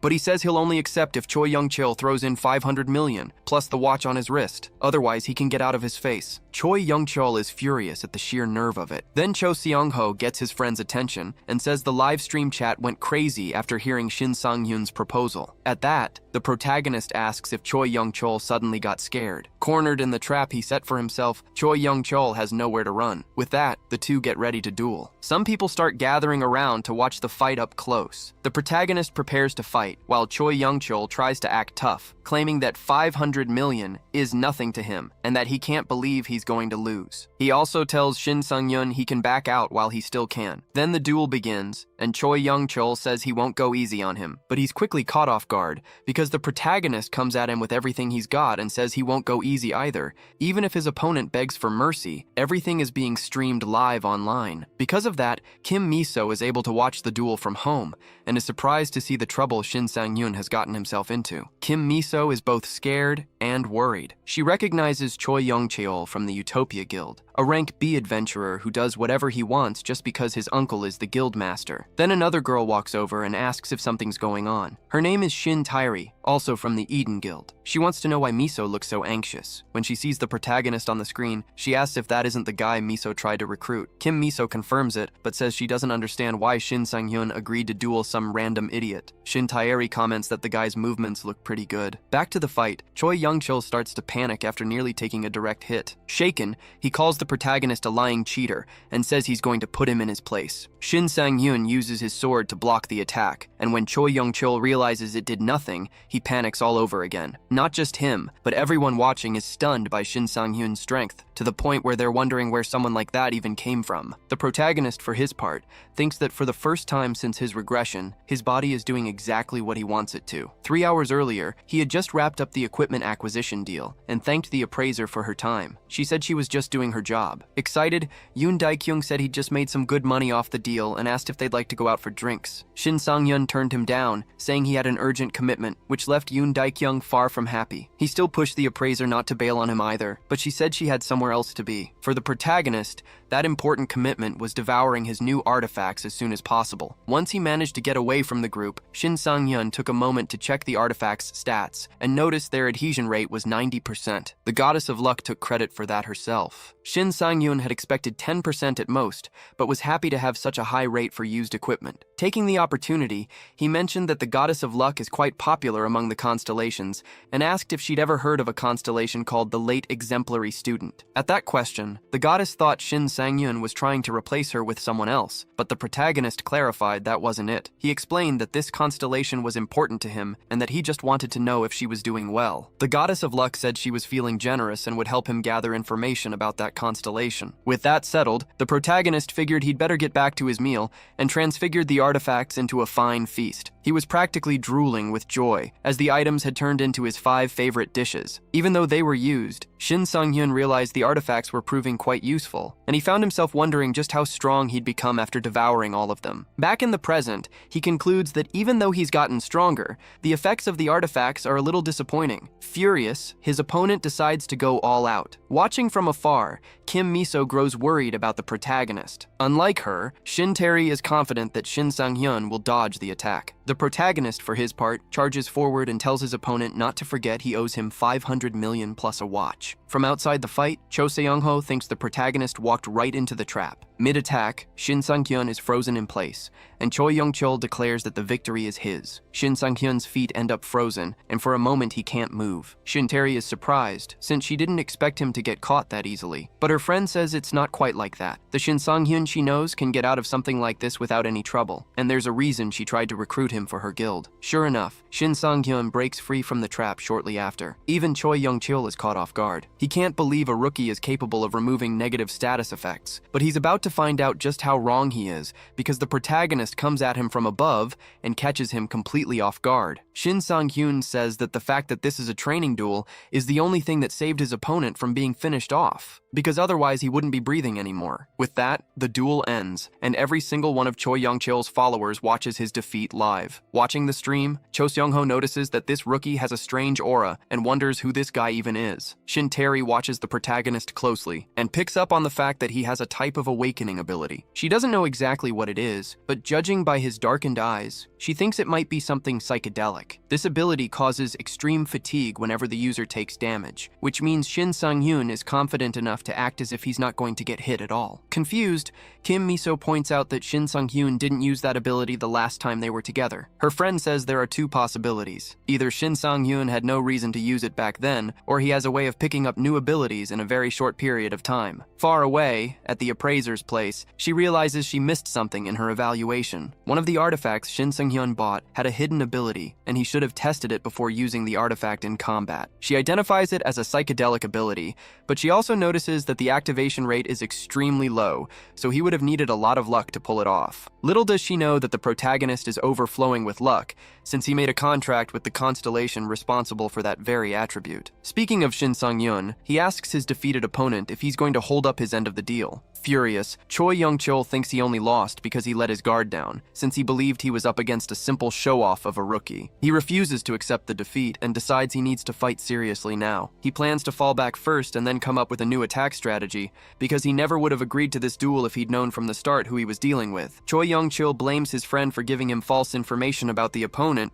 and he's already thinking about what he'll do to him once this fight is over. The protagonist attacks anyway, telling his opponent not to afford himself the luxury of getting distracted. Shin Sang-hyun says that if his opponent still isn't satisfied, he'll give him a bigger taste of his power, and he can do it as many times as needed, since training mode prevents either of them from being taken out by a fatal blow. Desperate, Choi Young-chul begs the protagonist to stop and says he accepts the defeat, promising to pay what was agreed. Shin Sang-hyun replies that this fight ended a while ago, and that now he's just getting his revenge. His opponent doesn't understand why, but Shin Sang-hyun says it's all his fault. A flashback takes us back 3 days earlier, when the protagonist went to the dealership where his car was being serviced. The person in charge told him the vehicle had been fixed, but warned that he'd need to get a new car soon, since the current one wasn't wasn't going to hold up much longer. Shin Sang-hyun wasn't expecting to hear that. The mechanic explained that the car was old and kept breaking down, and that no matter how attached the owner was to it, he should think about getting a new one. Hearing that, the protagonist actually got emotional because he was deeply attached to his car. Back in the present, he tells his opponent that he shouldn't have done what he did to his car. Choi Young-cheol begs for forgiveness and says he didn't mean any harm. Even so, nothing stops him from taking a serious beating, and the entire crowd around them,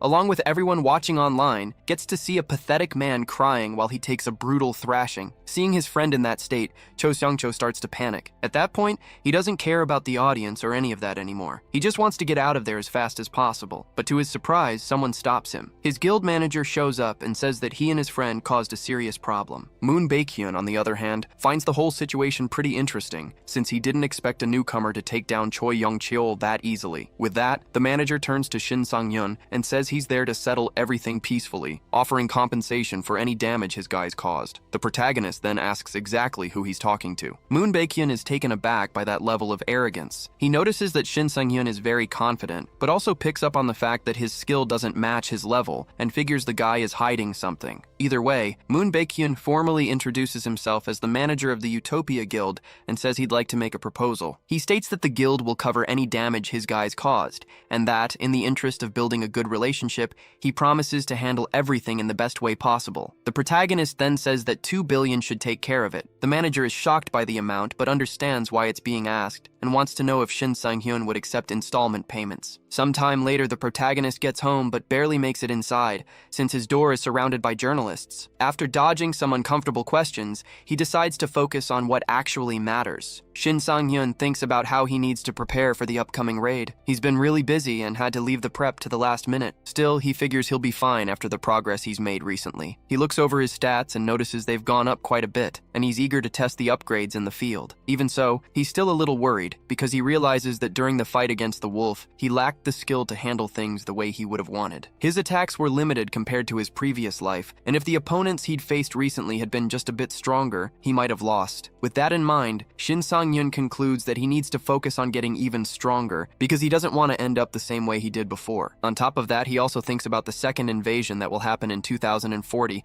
and feels like he has to prevent that from happening no matter what. But to do that, he'll need to grow stronger, just like the knight who saved him when he was a child. Then the protagonist's phone rings. Reporter Park Jung-min says they have an interview scheduled, and asks if Shin Sang-hyun is going to show up. The protagonist had completely forgotten about it. He thinks about how the raid starts at 7, and the interview is at 2 in the afternoon. On top of that, he only has 15 minutes, so if he wants to make it on time, he's going to have to run. As he leaves the house, the reporters try to surround him again, but the protagonist gives off a dark aura and tells everyone to get out of his way. A little while later, Park Jung-min spots the protagonist, but notices something seems different about him. He quickly picks up on the fact that Shin Sang-hyun's appearance has changed, and asks if he was in a dungeon before coming. Shin Sang-hyun says no, but apologizes for being late. Either way, the journalist kicks off the interview and says he'd like to hear about the recent events Shin Sang-hyun has been involved in, since he's currently the center of attention among adventurers. Park Jung-min points out that levels and experience don't mean much under the new ranking system, and that with such a striking debut, everyone has been praising Shin Sang-hyun. He then asks if he's aware that several guilds are interested in recruiting him. The protagonist says he's received a few invitations recently, but figures everyone wants to hear about the Eden Guild. The journalist, however, asks if he's received any invitations from foreign guilds. Park Jung-min reveals that a total of 5 foreign guilds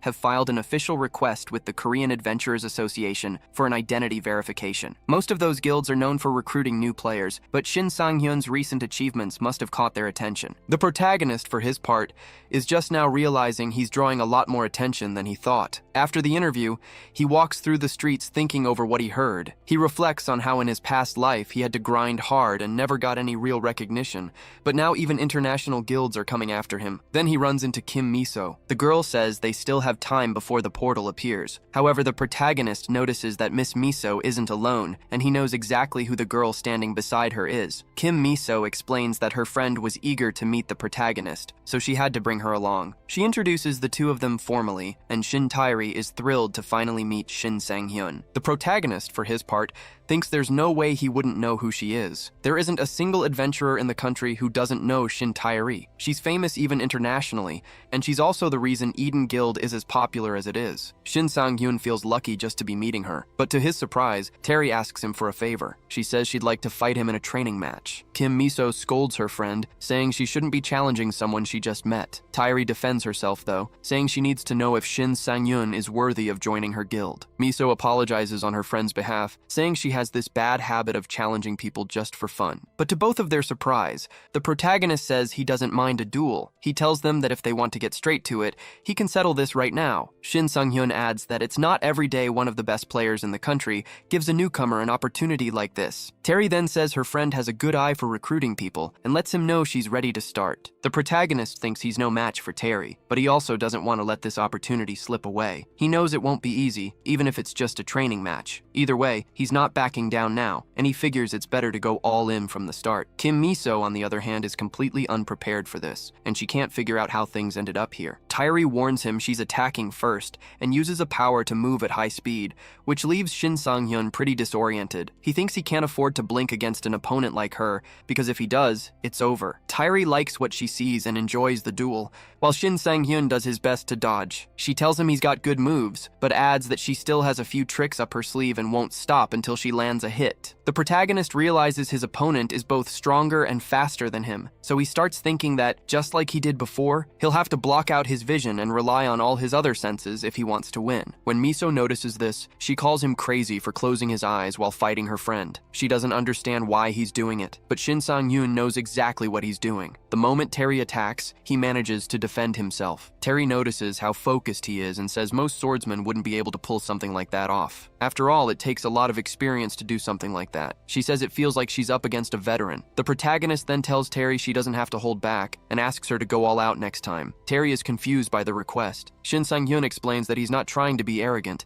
He just wants to see the true power of a high-level player. He figures he won't get another chance like this, so he asks her not to go easy on him. Kim Miso asks her friend not to do it. Terry responds that she can't give 100% of what she has, but she can show him her top speed. The protagonist says that's enough. As Tairi gets ready, he thinks he can't afford to make a single mistake. His opponent charges toward him, and Shin Sang-hyun braces for the impact. When she launches at full speed, the force of Terry's strike shatters every window around them. The protagonist swings his sword in an attempt to stop her, but Terry uses her illusion ability and slips around behind him. With that, she lands a hit on Shin Sang-hyun. After the strike, Terry asks if he's okay. The protagonist says he is, despite taking the hit, and admits he's surprised that Tairi used her ability against him. Shin Sang-hyun complains about a headache, and Tairi apologizes for using her ability against him. The protagonist says he's fine, and thanks her for not holding back. Tairi then says that next time, instead of fighting, she'd like to just talk with him, something Shin Sang-hyun doesn't even consider refusing. At that moment, Kim Miso warns them that the raid is about to start. She also says it would be better for her friend to write a full report on everything that happened today, because Terry might not have realized just how dangerous what she did was. Terry apologizes and before leaving,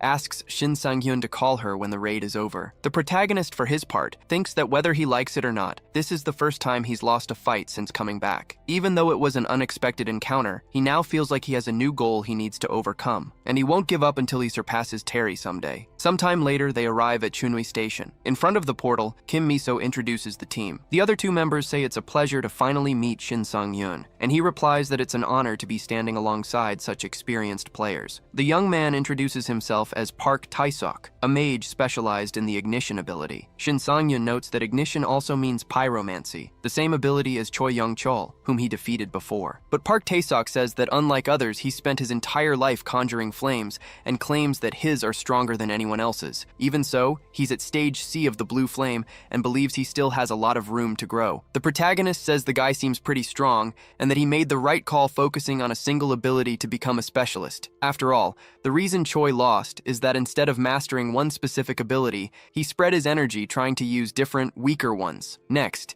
Kim Miso says the girl is a bit shy and introduces her as Kang Joo-hee, a spatial grip, a mage specialized in spatial connection abilities. Kang Juhee says her teammate already showed off his powers, so she figures she should do the same. Miso, however, asks her not to, since it's dangerous. The protagonist senses an incredibly strong power and says it's completely different from what a spatial grip is supposed to be capable of. He notices that her ability is to conjure portals, which lets her or another team member move through them. Kang Juhee, even with her shyness, says that's what she can do and hopes to be useful in the raid. The protagonist believes she'll be more than useful and thinks to himself that this girl is the final piece of a perfect team combination. Shin Sang-hyun fights at close range, Kim Miso attacks from a distance, Park Tae-suk covers the gaps, and Kang Juhee helps with escape routes if needed. The protagonist thinks all they're missing is a healer for this to be a perfect team. On top of that, he notices the chemistry between them is incredible and realizes this isn't the first time these three have worked together. To Shin Sang-hyun, that kind of bond is crucial for a team's survival. He's thought that way since his past life. But back in the present, Kim Miso asks what Shin Sang-hyun is thinking about. She hopes he didn't get too hurt during the fight with her friend. The protagonist says he just got lost in his thoughts for a second, but he's ready to keep going now. As they enter, they come face to face with an unknown frozen world. Shin Sang-hyun takes the moment to thank his teammate, saying that if it weren't for Park Tae-suk's heat buff, they'd all be frozen by now. Miso comments that the weather wasn't like this the last time. Then she notices that Shin Sang-hyun has another weapon besides his longsword and asks why he's only now showing up with that shorter sword. The protagonist says he had a feeling he'd need a smaller blade in case the fight called for more movement. But he knows the real reason he hadn't used that short sword before is simply that he didn't have it. Shortly after, the group runs into the first enemy, and Kim Miso organizes the team for combat. Kang Juhee conjures one of her portals. The giant Cyclops tries to attack Miso, but only hits the ground, since Miso and Shin Sang-hyun have already gone through the portal and are now on top of the monster. The protagonist tells his teammate to watch his back while he pushes forward toward the Cyclops. The monster is caught off guard by the sudden attack. From above, Miso calls for a combined strike, and Tae-seok picks up on it right away. Kim Miso fires an arrow, blinding the Cyclops. That gives Shin Sang-hyun everything he needs to land his hit. After the strike, he tells Juhee to move. From a distance, she opens another portal, but the monster tries to act faster and swings at the protagonist. Once again, it only hits the ground. Shin Sang-hyun reappears behind the monster, high up with a clear view from above. The rest of the team gets ready, but the protagonist moves fast and takes the Cyclops out with a single finishing blow. His teammates are stunned by his strength and ask what exactly they just witnessed. They didn't think one hit would be enough to bring the enemy down. That's when Miso speaks up and says it's her fault for not warning the others about what Shin Sang-hyun is capable of. She admits she had the same reaction the first time she saw him fight,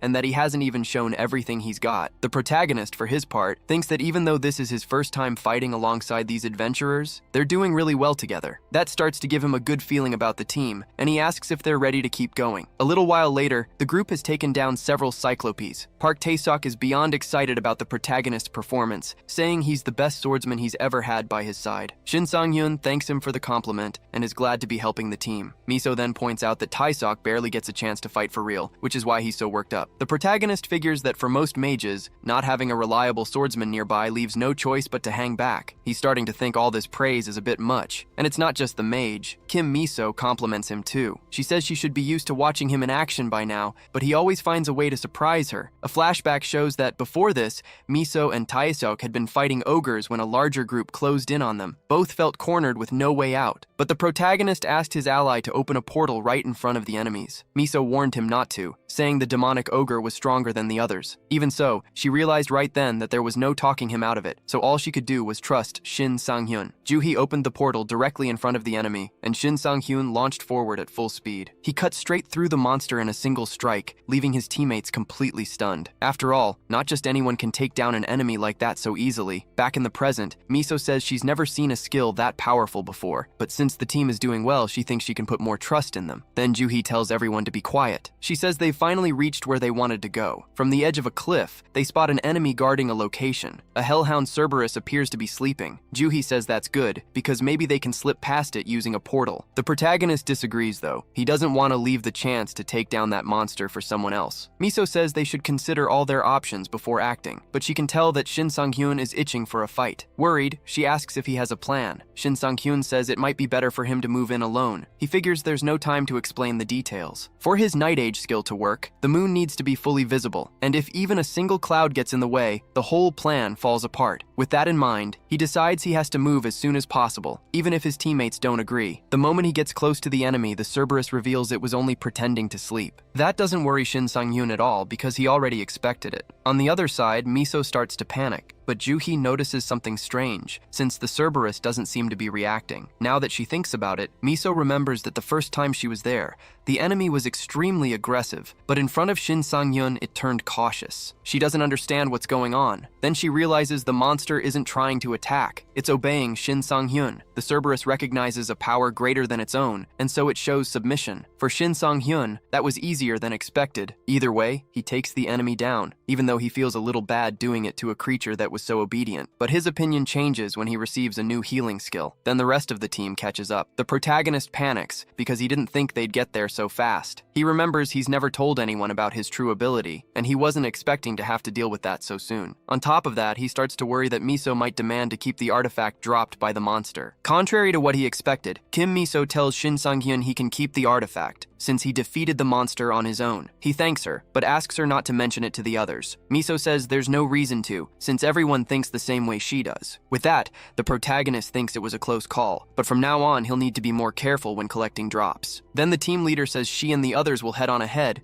to give Shin Sang-hyun time to prepare. After all, she's noticed that whenever he gets an artifact, he does something with it, and she doesn't want the others to find out. Shin Sang-hyun is caught off guard. Miso says she's known about it for a while. In fact, she claims she figured it out back when they finished their first mission together. As she was about to leave, she wondered why Shin Sang-hyun wanted to stay inside alone. That's when she discovered his secret. Hearing that, the protagonist feels cornered and doesn't know what to say. Kim Miso, for her part, tells him he's an adventurer who performs rituals. She also says that adventurers like that show up from time to time, so there's no reason for Shin Sang-hyun to worry, because his secret is safe with her. After that, she asks the rest of the team to give him some privacy. The protagonist realizes there's been a big misunderstanding, but luckily his real secret wasn't discovered. For now, he figures it's better to devour the artifact quickly before moving on. After a while, the team continues their journey. Juhi opens a portal at the protagonist's request. Miso thanks her for the effort, and Shin Sang-hyun does the same, saying she was essential to his plan. At that, Juhi asks if this is really going to work, because she doesn't understand why gathering all the defeated monsters in one place would make the dungeon boss appear. Shin Sang-hyun explains that the boss of this dungeon will do anything for food, and it'll definitely show up to claim such easy prey. Still confused, Juhi asks how he knows that. Dodging the question, Shin Sang-hyun simply asks the mage to set the bodies on fire. After that, the group hides near the bonfire. Taesok comments that 20 minutes have already passed and nothing has happened. Right after that, the protagonist spots the dungeon boss and says the enemy has finally shown up. Now everyone needs to get ready for the ambush. The dungeon's final boss is a massive cold brown bear, and it's hungry for fresh meat. As she reads the situation, Kim Miso thinks that Shin Sang-hyun has been the reason the mission is going well so far, but she's starting to believe this situation might be beyond his abilities. In her view, even a strong adventurer has limits, and a dangerous situation like this one has ended more than a few careers. A few minutes earlier, the team had gathered. The protagonist said he would act as bait, claiming it was the fastest and safest way for the group to clear the raid. He explained that most giant monsters share a similar trait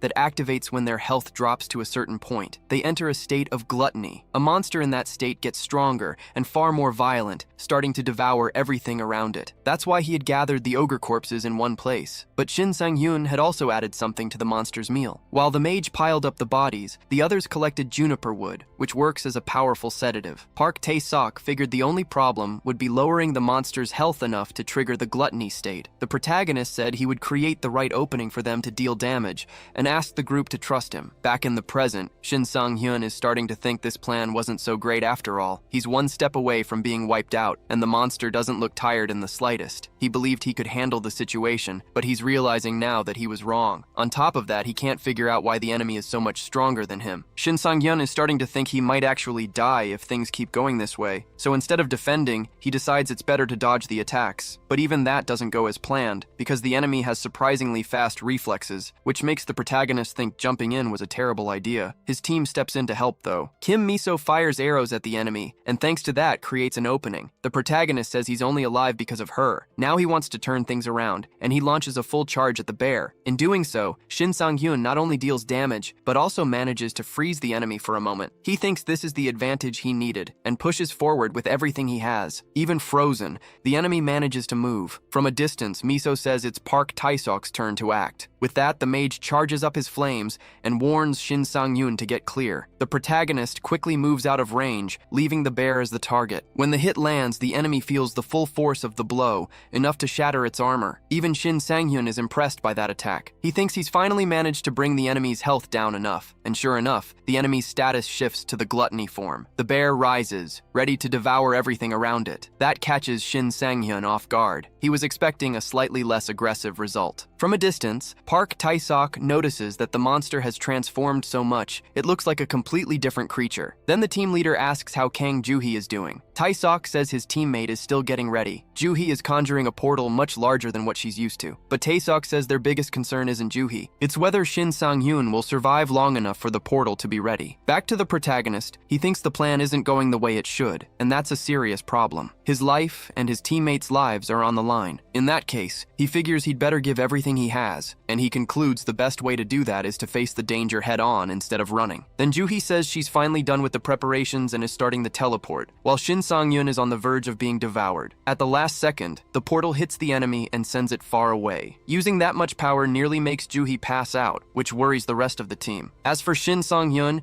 he realizes he took way too big a risk. If his attack hadn't landed, he would have been torn apart by the bear. But in the end, he's glad the plan worked out and that nobody got seriously hurt. The bear tears through its mountain of ogres quickly, then turns its attention to its new prey. But since the meat was poisoned, it doesn't take long for the effects to kick in, and the bear collapses to the ground. Kim Miso thanks the protagonist for his help, since the idea was his. The raid is finally complete, and Shin Sang-hyun gets the bonuses he earned. The team leader thanks everyone for their work, including Joo-hee's efforts. Joo-hee, for her part, says the plan helped her understand the limits of her ability. Shin Sang-hyun thanks her for agreeing to the last-minute plan and says he hopes they get to work together again someday. On top of that, the protagonist thinks that if he hadn't been with a team, this might have been his last mission. In his previous life, raids through unknown portals always ended in tragedy. Most portals with good rewards had a 90% survival rate, since the majority of teams were made up of experienced members, but the protagonist and his companions were part of the other 10%, which meant his team got smaller every time they came back from a raid. He barely avoided the same fate, and because of that, he got used to saying goodbye. Still, as important as it is to get stronger, he wants to do things differently this time around. He doesn't want to watch another teammate get wiped out like before. Before leaving, the protagonist wants to take a look at the rewards. The bonus for defeating the bear appears, and as each person steps forward, they'll receive their share. Shin Sang-hyun raises his hand, but the goddess of luck insists he watch as she reveals the truth behind her powers. He decides to trust his constellation, and hopes the goddess's powers will make his reward even better. The moment he accesses the reward, Shin Sang-hyun receives a list of unique artifacts and is asked to choose one. He's never seen anything like this before,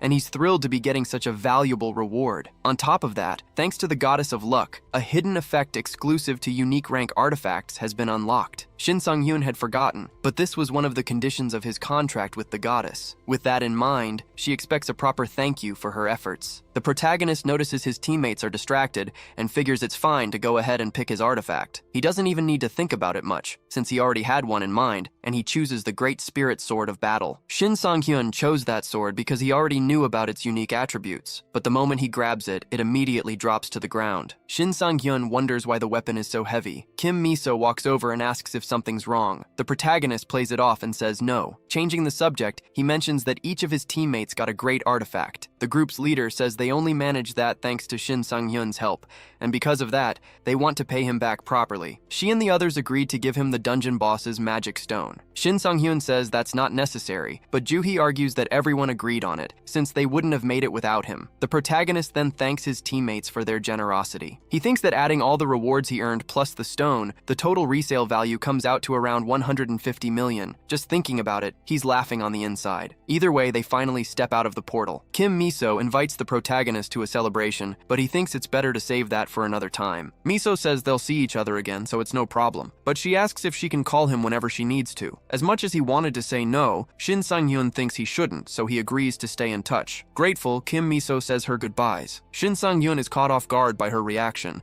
since he never expected to see Miso with such a bright expression on her face. Her reaction was so spontaneous that it left the rest of the team a little flustered. After leaving the portal with the others, the protagonist couldn't take his sword home because it was too heavy, so he had to absorb it right there on the spot. With that taken care of, he decides to check his stats to see how much he's leveled up. His attributes went up quite a bit, but he decides to put everything into luck. When he does, his critical hit rate reaches 600%, surpassing anything he had in his past life. Shin Sang-hyun figures he should keep going at this pace, since it's clearly working, but then something happens that breaks his focus. New constellations appear to speak with him. Among them are the Lion King, Blackbeard, and the Shadow Huntress. Surprised, the protagonist never expected to receive a new visit from constellations so soon, but he figures that's also thanks to the goddess of luck, since she's quite popular among the constellations. As he looks them over, Shin Sang-hyun thinks the Lion King and Blackbeard are pretty well known, since they were real heroes who became constellations. Even so, their intimidating presence makes him uncomfortable. But the constellation that surprised him the most was the Shadow Huntress,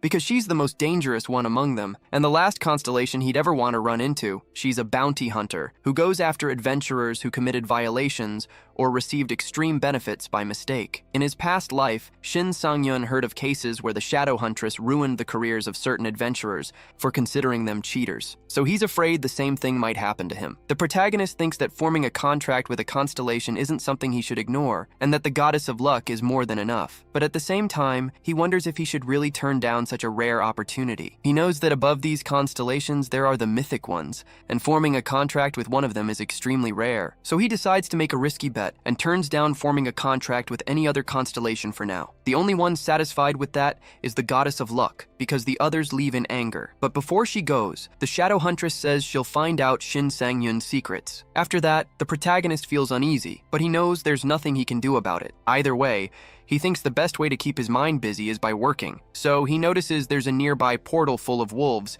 and doesn't want to miss the opportunity, even knowing he just came out of a portal and hasn't rested enough. Shin Sang-hyun believes he can't stop until the mythic constellations take an interest in him. Far from there, at the Adventurers Association headquarters, a portal analysis team is going about their normal work when a receptionist receives an unusual call. She's extremely alarmed by what she finds out and alerts the others that a portal has opened at exit 1 of Bupyeong Station, saying that all available fighters need to head to the location immediately. But on the other end of the phone, the person reports that there's an adventurer fighting at the scene. The woman who made the call says he's fighting the monsters alone. The receptionist asks all civilians to fall back immediately, since the situation is dangerous. The woman understands, but says that the adventurer in front of her doesn't seem to be in any danger. The space between realities, created 11 years ago after the first break, became an unpredictable disaster, where monsters invade the normal world and destroy everything in their path. But what's unpredictable for most people isn't for our protagonist. After all, he's already seen all of this happen up close, so now he knows exactly how to act. 10 minutes earlier,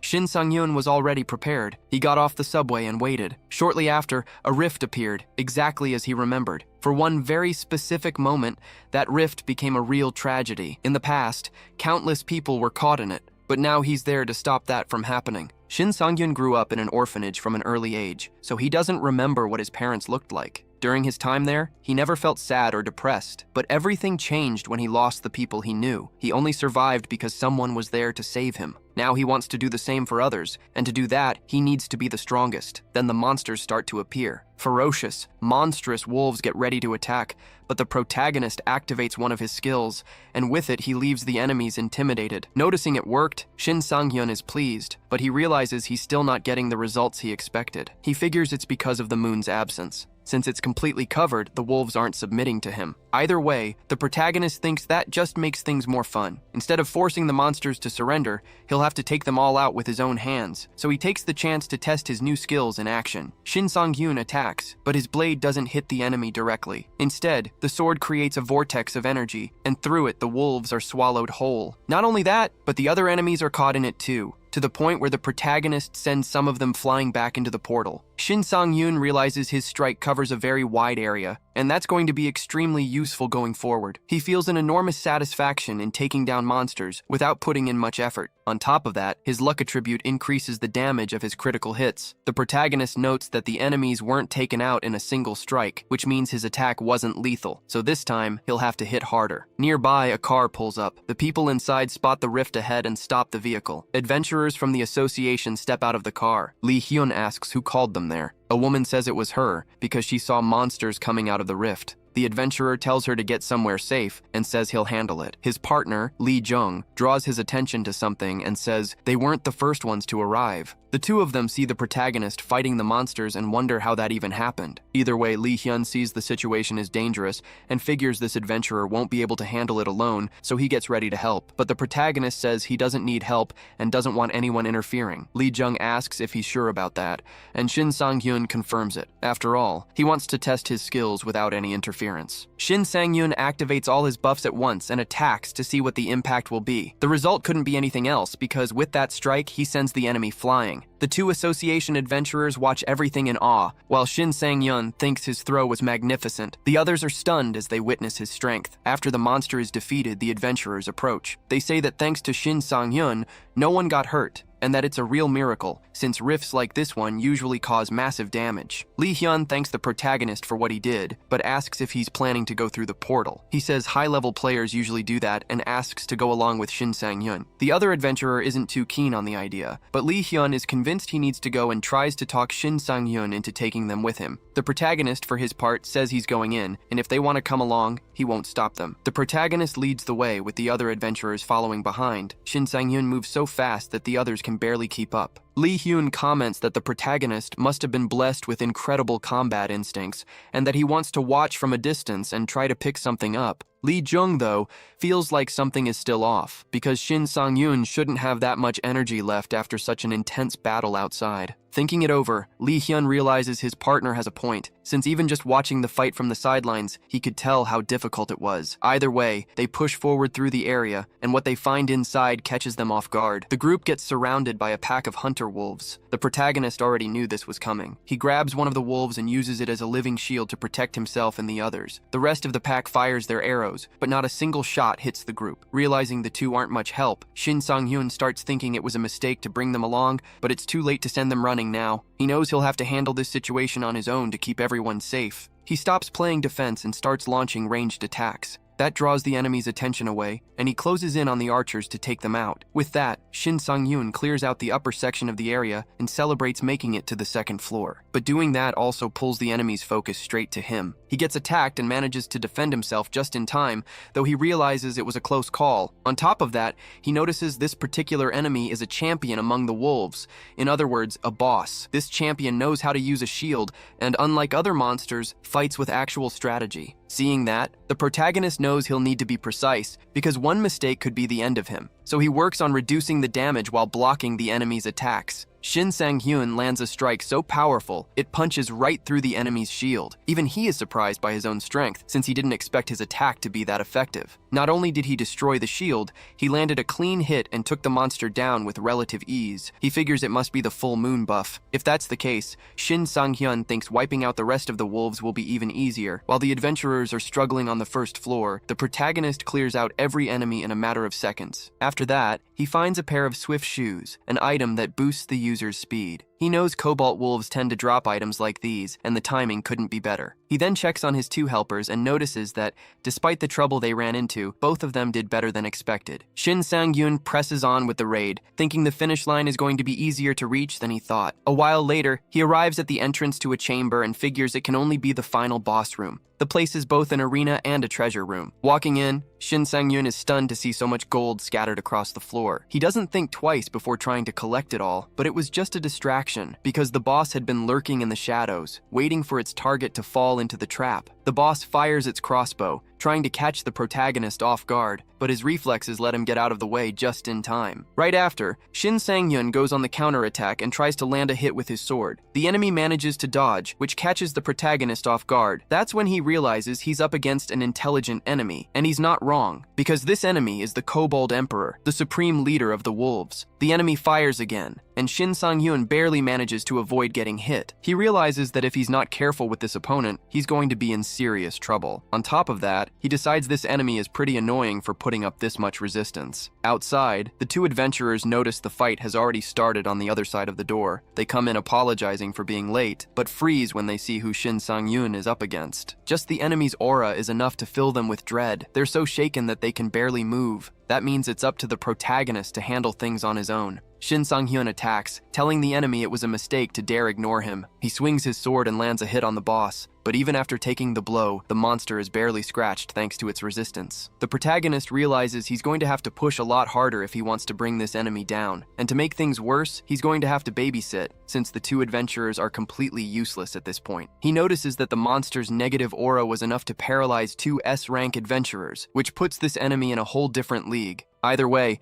Shin Sang-hyun figures that unlike most people, he doesn't scare easily, so he keeps pressing with his attacks. But the enemy doesn't just stand there. It activates its defenses and fires back with a few arrows. The protagonist has no choice but to fall back. The enemy does the same, pulling away from close range. It's already figured out that its best shot against the protagonist is to fight from a distance. Shin Sang-hyun notices the enemy is a lot smarter than he expected, and closing the gap between them is going to be harder now. He also realizes the enemy recovers faster than he does. One small miscalculation could be his downfall. Shin Sang-hyun figures that if he doesn't deal with this quickly, the enemy is going to gain the upper hand. Looking around the arena, the protagonist spots the enemy's treasure, and that gives him an idea. Meanwhile, the two adventurers talk among themselves. Lee Hyun says he's never been hit by a status condition like this before, and that the fear left him completely paralyzed. His partner points out that Shin Sang-hyun wasn't affected by the same effect at all. Unlike them, the protagonist is fighting at full force. Lee Hyun has confidence in the protagonist's abilities, but he still has a bad feeling about this. Then he notices something alarming. The arrows the boss has been firing are sinking into the floor. Lee Hyun immediately tries to warn the protagonist about the trap, but Shin Sang-hyun doesn't catch on in time. He steps onto the pile of gold and instantly feels his feet being pulled under. The enemy has its target exactly where it wanted, and fires again. Shin Sang-hyun tries to react, but he's completely cornered. Because of that, the arrow finds its mark. Then the enemy moves in to finish the job, but the protagonist surprises it, saying he has a few tricks of his own up his sleeve. Shin Sang-hyun tells the enemy that if it were truly intelligent, it would have noticed he had stopped dodging the attacks. Now it's time to turn things around. He charges a special ability into his sword and strikes, tearing through the surroundings and dealing serious damage to the enemy. From a distance, Lee Jung notices that the protagonist used the gold coins scattered across the floor as projectiles against the enemy. From Lee Hyun's perspective, he's witnessing something he's never seen before, because he's never come across a player with combat instincts this sharp. The protagonist then closes in on the boss and tells it that it's the most persistent enemy he's faced so far. But that doesn't mean he's giving up. Furious, the enemy tries to attack, but in doing so, its weapon is destroyed. Left completely vulnerable, the boss takes a fatal blow from its opponent. After finally defeating the boss, the protagonist gains new attributes and levels up. On top of that, he also gets some great drops. When he checks what the boss left behind, Shin Sang-hyun realizes these items are much better than usual, and he can't wait to devour them. Then the two adventurers rush over to him, desperate. They say they need to get out of there as soon as possible, because the rift is about to close and everyone could get trapped inside. Shin Sang-hyun had gotten so caught up with the drops that he completely forgot about that. With no other choice, he grabs only the boss drop and leaves everything else behind, since the adventurers physically dragged him out while he still wanted to collect it all. Outside, a few curious onlookers are waiting for the adventurers to return. When they finally see someone coming out of the rift, the crowd is happy they made it, but they're caught off guard by the sad expressions on the adventurers' faces and can't figure out why they look so down. A reporter tries to interview Shin Sang-hyun and asks what he has to say after saving the city. The protagonist can barely get a response out, he's that shaken up. Far from there, in a training room, Cho Lee-hyun, a mage from the Adventurers Association, is fighting golems. But she's not alone, because Terry is also there practicing her skills. Unlike the mage, Terry uses close-range attacks instead of magic. She moves fast and lands hits on the enemies with ease. Her skill with bladed weapons is unmatched, and even in a training session, she doesn't hold back against the golems. Tyri slices through stone golems like they're nothing, which leaves her colleague seriously impressed. Tyri then thinks to herself that she took on this training so she wouldn't forget the feeling she had when she fought Shin Sang-hyun. She can't wait to fight him again, and she regrets not asking for the protagonist's contact information. In the middle of all this, Terry spots a breaking news alert on her system screen about a mysterious rift that appeared out of nowhere. The reporter says the situation has already been handled and that he's with the person responsible for resolving everything. At that point, the reporter asks Shin Sang-yoon what it was like to clear a rift with no casualties on his team. The protagonist answers that he simply did his job. Seeing this, Tairi says she never expected to run into Shin Sang-yoon again like this. During the interview, the reporter mentions that according to the association, the boss was level 150 and wants to know what it was like to take down such a powerful enemy. Shin Sang-hyun says that even though his level was well below the enemy's, he doesn't think that's a deciding factor in a fight. Tairi thinks he's right, and judging by his tone, she can tell that Shin Sang-hyun is fully aware of his own abilities. The first time they met, she already noticed he had a certain maturity about him, which only makes her more curious about Shin Sang-hyun. Tairi considers the possibility that he has a contract with a constellation just like she does, because that would explain a lot. Speaking of the protagonist, he's at home, looking at his new items. Without wasting any time, Shin Sang-yun enters the unconscious space and gets excited because it's finally time to devour everything. Shin Sang-yun recalls that when the age of players began, most warriors fit the stereotype of a bodybuilder. Over time, though, as new monsters started appearing, those who only cared about physical strength and ignored everything else became easy prey. But things changed when Gyeong-su, the sword demon, appeared for the first time because he proved that physical strength wasn't the only attribute an adventurer needed. Gyeong-su gave up heavy armor and a bulked-up body to create a perfect balance of strength and mobility, becoming an adventurer ready for any situation. In his past life, Shin Sang-yun neglected that, but now he wants to do things differently. Back in the present, he transforms the items into food, but he notices that only 2 of them turned into something appetizing, because one of them became something pretty disgusting. Even so, he has no choice but to devour it all. Sometime later, outside Shin Sang-hyun's house, a crowd is waiting for him. A few security guards are trying to hold back journalists who keep trying to push their way in. Fed up with all the hassle, Shin Sang-hyun hired the guards to keep unwanted visitors away. He'd really love to get some fresh air after his last meal, but with so many people surrounding his house, that's impossible. Shin Sang-hyun feels a little bored since he has nothing scheduled, and figures that resting for a bit every now and then never hurt anyone. But then his phone rings. Kim Ji-hae from the Adventurers Association calls and mentions that they met the last time Shin Sang-hyun visited the building where she works. She explains she's calling because the organization would like to present Shin Sang-hyun with a plaque for clearing the rift. The protagonist isn't too fond of this kind of attention, especially knowing the danger that's still ahead and how many players will be exposed to it. He thinks the rift that closed is just the tip of the iceberg, but in the meantime, he needs to stay out of the spotlight, so he turns down the offer. Kim Ji-hae tells him to at least pick up the dungeon priority card, because it'll give him access to the silent solo dungeon, the very one he wanted so badly. Shin Sang-hyun is surprised to hear his request was approved. The attendant explains that because of his recent achievements, the organization reconsidered and gave him the approval he needed. The protagonist thinks to himself that this dungeon is one where all the monsters use the silence ability. A flashback shows that in the past, during a conversation with his teammate, the ally brought up his younger sister. He said that before she passed, his sister had gone into a silent dungeon, but because she relied too heavily on her abilities, she didn't stand a chance against the enemies. The brother said that unlike him, his sister had no melee attack attributes, and that he wished he could go back in time to stop her from going in. Back in the present, Shin Sang-hyun says he'll take the dungeon card because he plans to use it soon. Sometime later, Shin Sang-hyun is enjoying his new car. He thinks that unlike his previous vehicle, this one has rear-wheel drive, which is great. He wasn't really looking to spend money on it, but after appearing on television, getting around on public transportation without drawing attention became too difficult. On the way, Kim Ji-hae calls him. She lets him know that today is the day he's scheduled to use the silent dungeon, and that a staff member will be on site to provide the appropriate assistance. Shin Sang-hyun thinks that a week has passed since the secret rift, and that he was so focused on training he barely noticed the time go by. Either way, he really wants to test his new abilities and is eager to do so. However, he notices a commotion in traffic. He thinks there shouldn't be a traffic jam at that hour, since he made a point of choosing a less busy time. Worried, he wonders if another rift appeared out of nowhere or something like that. He gets his answer when he sees what's in front of him. A player is being interviewed in front of a portal, and Shin Sang-hyun immediately recognizes Do Gyung-soo, the sword demon. The portal appeared right in the middle of an intersection, and that drew the attention of both Gyung-soo and his fans. A reporter asks how Gyung-soo feels about being so popular, and he answers that it's an honor. The The interviewer finds that response too lazy, since she'd like to hear something more exciting. So she asks another question, asking for his perspective on the upcoming raid. Gyung-soo simply says he'll do what he always does, defeat monsters. Even with another shallow answer, the interviewer thinks that kind of sincerity has a unique charm. Meanwhile, Shin Sang-hyun tries to go on his way, but doing so ends up drawing attention. He's immediately recognized by journalists, and some say that a meeting between legends like that is a rare thing. One of Gyung-soo's allies mentions that Shin Sang-hyun is an adventurer who became famous after clearing a rift on his own. But Gyung-soo reveals he already knew that, which surprises his ally. A reporter questions Shin Sang-hyun's sudden appearance and asks if he's there to challenge Gyung-soo. The protagonist denies it and says it's nothing more than a coincidence. At that moment, he looks over at Gyung-soo and sees him smiling. Confused, Shin Sang-hyun wonders if that's a smile of contempt. Regardless of what Gyung-soo thinks of him, he knows he still has a long way to go before he can challenge the sword demon someday. For his part, Gyung-soo says it's time to go. He thinks that over the years he's met plenty of ambitious players,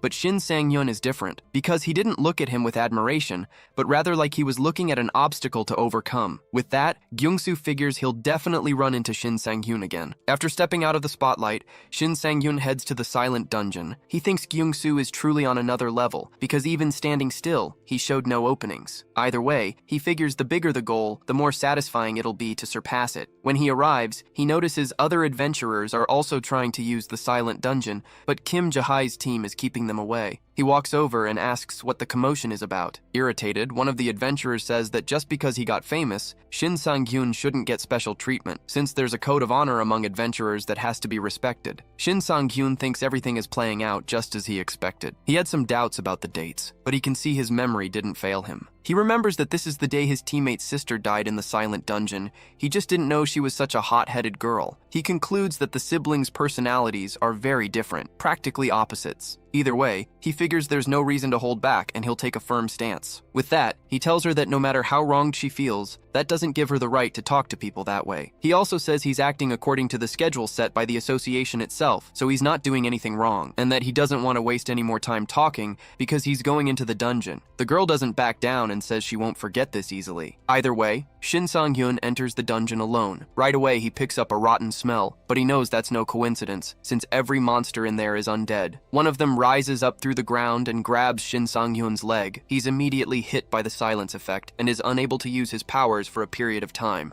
Even so, he was already prepared for that and uses sword attacks to take the enemy down. Right after, several more monsters show up in the area because of the commotion. Shin Sang-hyun realizes that a single touch from these monsters silences him, so he needs to avoid that from here on out. With that, he concludes he'll have to eliminate all of them before they can reach him. Far from there, the 4th Reconnaissance Team of the Adventurers Association holds a meeting. The person in charge says they need to talk about the topic of the moment, the adventurer Shin Sang-hyun, who's been getting a lot of attention lately. One of those present mentions that Shin Sang-hyun stood up to Gyung-soo and thought that was pretty impressive. Even so, he wants to know how a player who awakened not long ago is already making such a name for himself. An Ik-hyun, the leader of the 4th team, says this is the same guy the others praise so highly, but he's not sure Shin Sang-hyun is really everything people are saying. Shin Min-jae, the team's vice leader, also has his doubts, because according to him, impressive players show up all the time. Since they don't know the full scope of Shin Sang-hyun's abilities, they need to hold back when it comes to judging his achievements. Lee Ga-hee disagrees though, arguing that Shin Sang-hyun doesn't seem like someone who manipulates or lies. Some of those present think this is the 100th time Miss Lee has disagreed with the vice leader,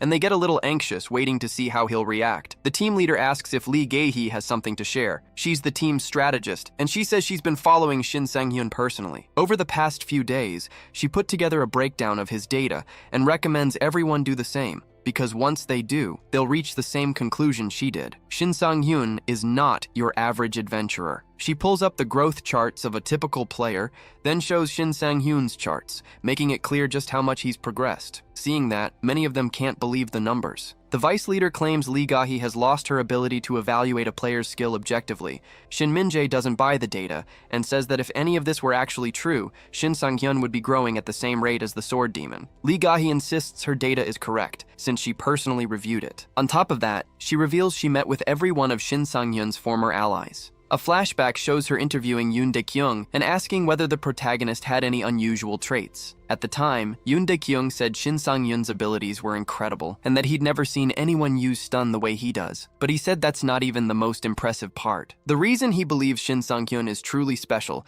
comes down to his remarkable natural combat instincts. Park Tae-suk and Kang Joo-hee were also interviewed, and both praised the protagonist's performance in combat. They said Shin Sang-hyun isn't impressive just because he's above average. What stands out is that he always seems to be one step ahead of any challenge, because even as a newcomer, he acts like a veteran with years of experience. Hearing that, Lee Gae-hee asks for more details. Park Tae-suk says that fighting alongside Shin Sang-hyun made him realize just how incredible the protagonist's instincts are, as if he can sense what the opponent is going to do before it even happens. He says that for most adventurers, there are moments of weakness, but Shin Sang-hyun fights like his body moves before he even thinks about it. In other words, it's as if he has a sixth sense built specifically for combat, something a normal adventurer would need years of training to develop. No matter what situation Shin Sang-hyun finds himself in, he always finds a way to come out on top, making even the most powerful enemy look weak against him. After hearing everything, Lee Gae-hee sums up the protagonist's core ability as an instinct that borders on seeing the future. Back in the meeting,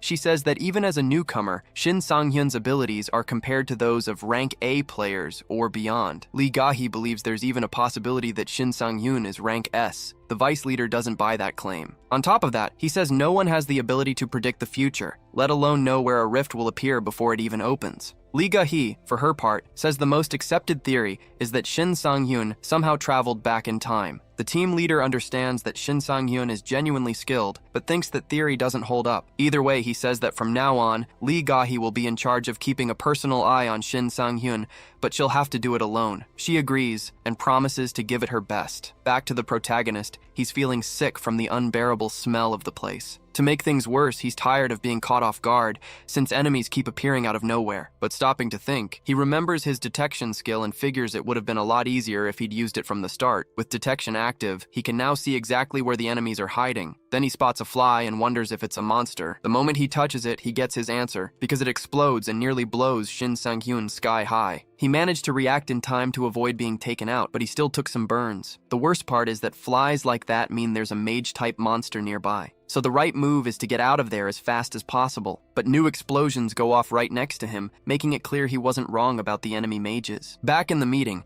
the vice leader says he understands why Lee Gae-hee has high expectations for Shin Sang-hyun, but asks if she managed to find out anything beyond that combat sense, like a hidden ability or something along those lines. Because if the analysis is right, Shin Sang-hyun has some unique way of picking up new skills. Lee Gae-hee says she has nothing confirmed, but she does have a hypothesis. And if she's right, Shin Sang-hyun is a player beyond comprehension, someone who might not be possible to explain with words alone. A few days before entering the silent dungeon, Shin Sang-hyun had been training to get ready. On top of his regular training, he ran simulations of the fight he had with the previous boss. After 3 days of that, he came to a conclusion. Aside from special circumstances where consuming artifacts is possible, the way to pick up new skills is pretty straightforward: consistent training. But that only works for passive skills, since active ones only show up during combat or as monster drops. Most players don't share that information, because the conditions for active skills to appear are very specific. Shin Sang-hyun, though, has years of experience behind him. The mages who tried to blow him up hadn't counted on that. They definitely didn't believe anyone could escape their trap, so they start launching new attacks, hoping to take out the intruder. Shin Sang-hyun, for his part, thinks it took him long enough to acquire his defensive sword skill. The only downside is not being able to move forward while using it. But to him, every rule has an exception, and he's willing to take the risk. With that, he combines his attack and defense skills and pushes toward the enemies. The mages try to counter with magic and pull off a coordinated strike,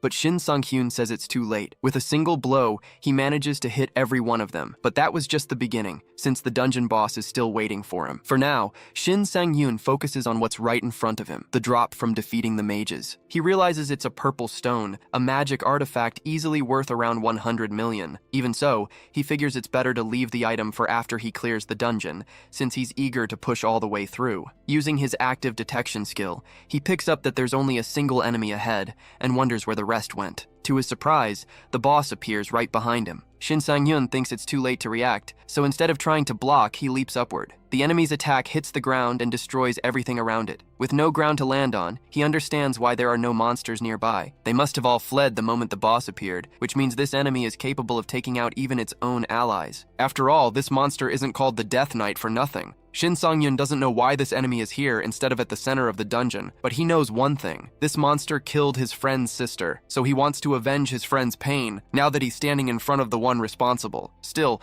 even as an intermediate boss, the Death Knight is no pushover, and every strike it lands reminds Shin Sang-yun exactly who he's up against. As the name suggests, this knight rose from death itself, the soul of a knight bound to an immortal body. Its main ability, called Swamp of Silence, is always active, and anyone hit by it is automatically silenced. That's why the association doesn't let just anyone enter this dungeon, because the risks are far too high for those who aren't prepared. On top of that, Shin Sang-hyun knows very well that even though this dungeon is classified as dangerous, it's far more challenging than the association lets on. The real threat lies in the soul trapped inside the Death Knight, because if that soul belonged to a highly trained knight, the difficulty spikes dramatically. In his past life, the association took too long to figure that out, and because of that, many people died trying to clear this dungeon. After the change, only rank A and rank S adventurers were allowed inside. Shin Sang-hyun himself never dared to take on this dungeon back then. Now that he's feeling firsthand what others went through, he's almost regretting his decision. By rushing into a challenge this big, he put himself in unnecessary danger, and it could cost him his life. But this isn't the first time Shin Sang-hyun has faced death, and he's already tired of it. Still, he realizes old habits never really die, because whenever he's in real danger, he ends up doubting his own abilities, and he concludes that if he keeps thinking that way, he'll never truly change, so he knows he can't back down now. Instead, he's going to face the danger head-on, even if that's the last thing he does in his new life. The enemy notices that Shin Sang-hyun is weakened and tries to land a finishing blow, but he manages to dodge. Even so, he knows he needs to recover some of his stamina to keep fighting. Right after that, he spots more enemies nearby, monsters hiding in the area. And on top of that, he catches sight of an exit. Without hesitating, he makes a run for the gate. On the way, he gets surrounded by zombie monsters. Shin Sang-hyun was already expecting that and isn't surprised, but he still has to fight. He jumps straight into combat against the zombies, though he notices the boss is closing in. Either way, he uses the smaller monsters to his advantage, taking them down to recover stamina. But it's not enough yet, so he decides to push forward. After all that running, he reaches a different arena. The place is crawling with monsters, which is actually good news since he can use his ability and recover stamina by defeating the mobs. But the boss catches Shin Sang-hyun off guard,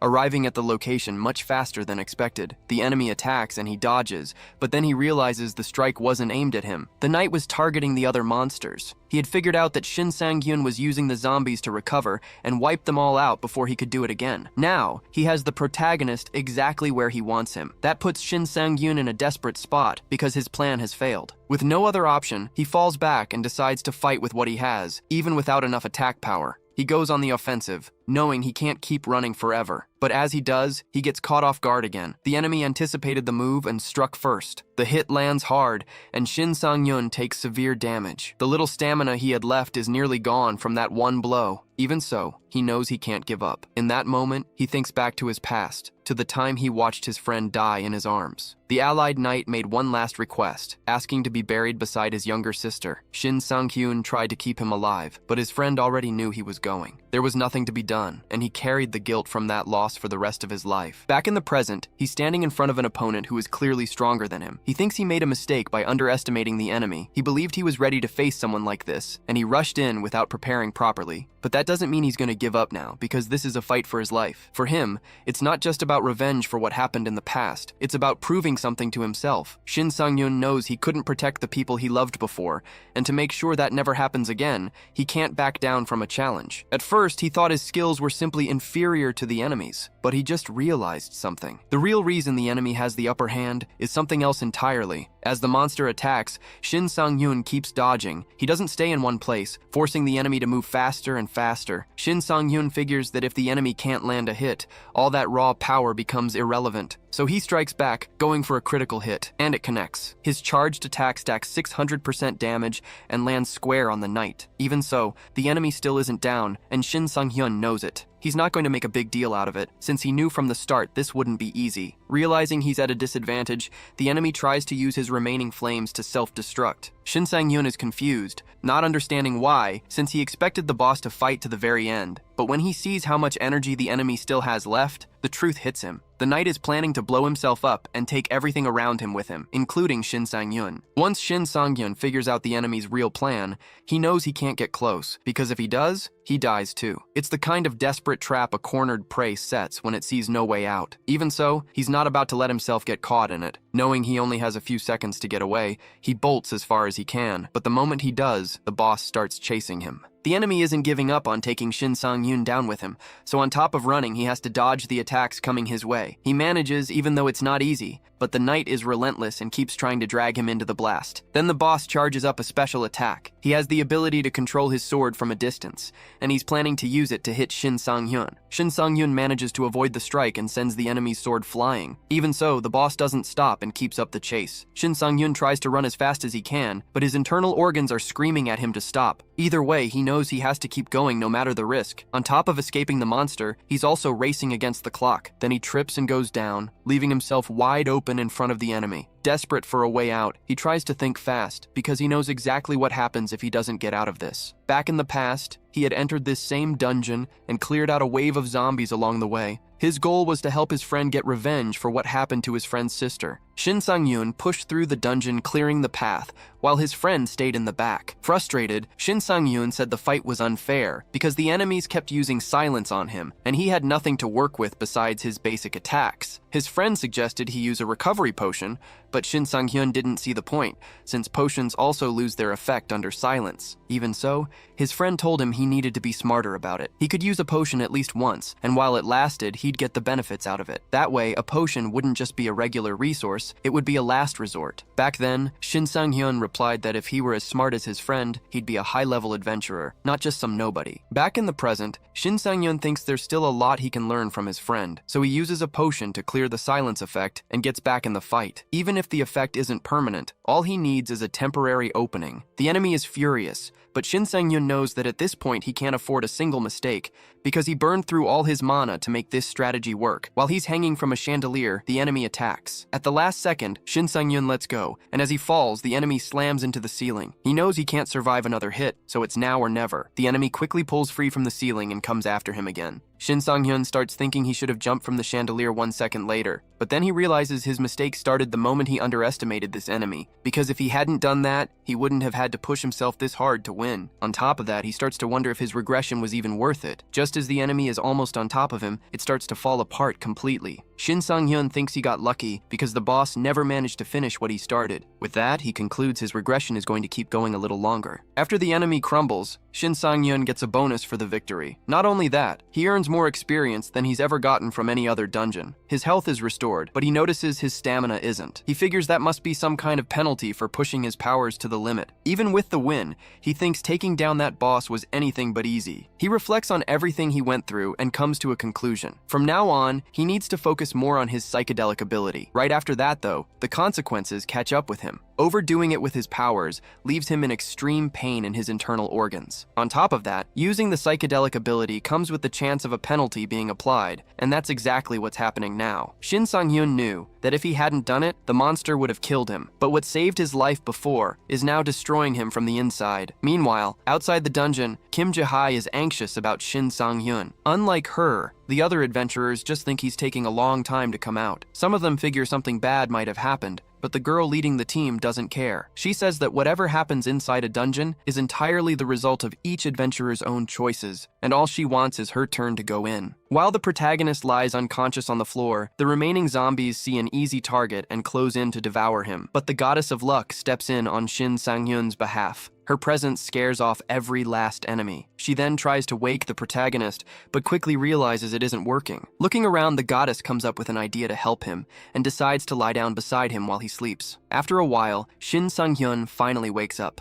Startled, he starts to think he was out for quite some time. But that's the least of his problems, since his body is still in serious pain, to the point where he can barely stand. He figures he pushed himself too hard, but he didn't have a choice against a monster that powerful. Then he notices that the remaining enemies apparently didn't try to attack him while he was out, which doesn't make any sense. That's when he spots the goddess of luck sleeping beside him and figures she must be behind it. He feels relieved knowing his constellation was watching over him. Even without knowing the details, he decides the best move is to get out of there as soon as possible. Right after that, he spots a magic artifact on the ground. The item is the Ring of Silence, dropped after the dungeon boss was defeated, and its special ability is to restore the user's mana at a faster rate. Furious, Shin Sang-hyun thinks that after all that effort, the reward he got is barely worth mentioning. Still, he remembers he earned a lot of experience from taking down the boss, and decides to check his stats to see how much he leveled up. That's when he realizes he hit level 83. He concludes that the real reward from this dungeon isn't the drops, but the experience. In the last dungeon he cleared, he walked out at level 58, which means that by completing the silent dungeon, he jumped 25 levels in one run. Despite the underwhelming artifact, Shin Sang-hyun thinks the mission was worth it for the experience alone. At this rate, he believes he'll soon become one of the strongest adventurers in his country. All the commotion ends up waking the goddess of luck from her nap. Shin Sang-hyun hasn't recovered enough to leave the dungeon yet, so he sets up a fire in a makeshift camp. As he does,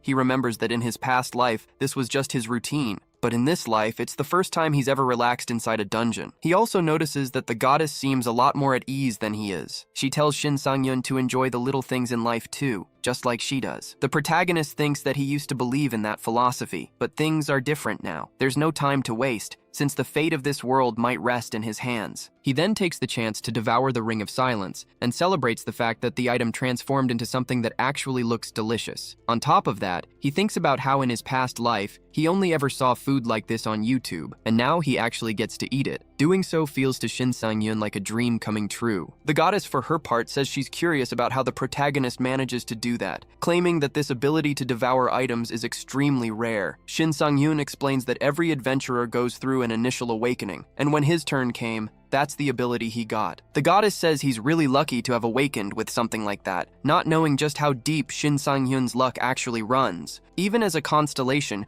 she has no idea about his past, and he wants to keep his regression a secret. The goddess says she's also lucky to have found an adventurer with such incredible growth potential. Hearing that, Shin Sang-hyun thinks that while it's true, there's someone out there with far greater potential than his. In the past, that adventurer was the greatest in the world, and no one came close. His name was Jiran Decay. He was from the United Kingdom, and his defining trait was a magical power that surpassed the strength of any monster. Compared to him, the protagonist feels pretty weak, but believes that one day he might reach that same level. Or maybe not. Either way, he says he'll trust his constellation to help him get there, and will give everything he has to show her how much she means to him. The goddess is moved hearing that, and likes it so much that she pulls the protagonist into a hug as a thank you. She also says she'll give everything she has to be the best constellation she can be by his side. That moment of joy doesn't last long though. Shin Sang-hyun only defeated the dungeon's mid-boss, and the final boss is still waiting for him. While the previous enemy was just a knight, this boss is the king of the silent dungeon. Seeing a visitor approaching, the enemy says that someone has finally shown up to put an end to his boredom and wants to see just how long his guest can keep things entertaining. The protagonist, for his part,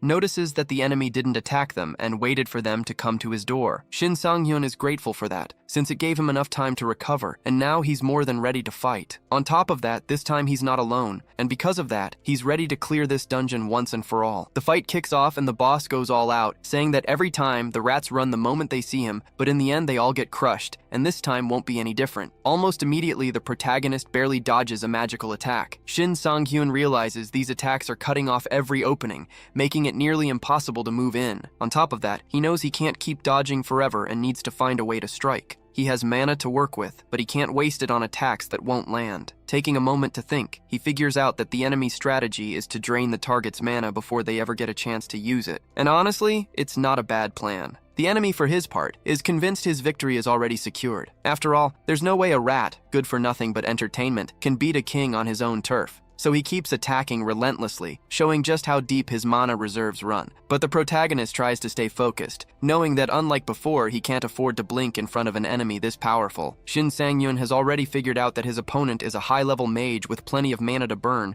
and one who can charge multiple powerful attacks at the same time. But he also knows that mages typically use both hands to cast spells. The reason is simple. Casting with just one hand means the spell doesn't hit with its full power. However, unlike a regular mage, the boss is using the hands of the undead lying on the ground to amplify his attacks, making the whole situation extremely difficult to deal with. Either way, Shin Sang-hyun knows he needs to act the first chance he gets. As he tries to push forward, the boss tells him he just made a huge mistake and hits him with a silencing spell, the same one Shin Sang-hyun hates so much. But he says he won't be needing his skills, because this time he's going all in on close combat. The enemy laughs in his face and dodges the attack, saying that won't work against him. Then the boss says he's going to put the rat in his place and charges up a fire attack, but he ends up caught off guard when a sword appears right in his face. Before he can do anything, he takes a direct hit and can't understand how that just happened. The The protagonist, for his part, says that luck is his greatest ally. The enemy goes down after taking the hit and can't accept the defeat, wondering how any of this could have happened. Shin Sang-hyun tells him that for a king,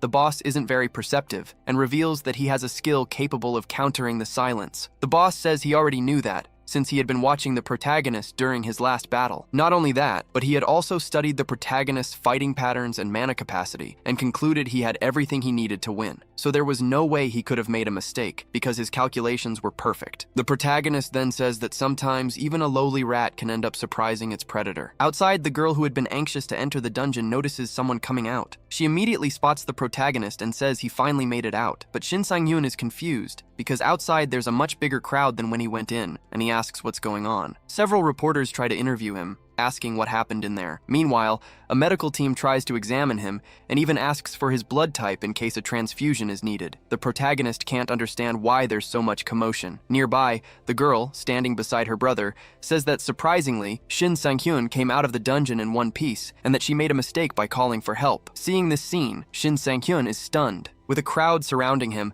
there's only one person he can focus on, his old friend, who, in this life, probably has no idea who he is. Shin Sang-hyun remembers that in the past, after 10 years as an adventurer, he needed a team for a mission, but because he didn't have many advantages, he had a hard time putting together or joining a team, which left him feeling cut off from the world. Until one day, everything changed. A group approached him and invited him to join a raid for the first time. The group's leader was happy to find a swordsman who could join his team. Shin Sang-hyun, on the other hand, was happy for a different reason. Even so, he turned down the offer to join the team. By that point, he was so used to working alone that, out of pride, he chose to keep it that way rather than join a team of strangers. Because of that pride, he went into that mission alone and nearly died, if not for one thing. The knight from before showed up at the same raid and offered to help. He said he knew the dangers of that raid, and understood that going in alone, anyone would struggle. So even after being turned down, he had followed the protagonist all the way there, knowing the guy might need help. In that moment, Shin Sang-hyun swallowed his pride and thanked him for it. That gesture made all the difference. That was when he finally agreed to join a guild, and everything worked out really well up to a certain point. One day, the protagonist's best friend said he couldn't take it anymore and was about to leave the guild. He was tired of putting himself in increasingly dangerous situations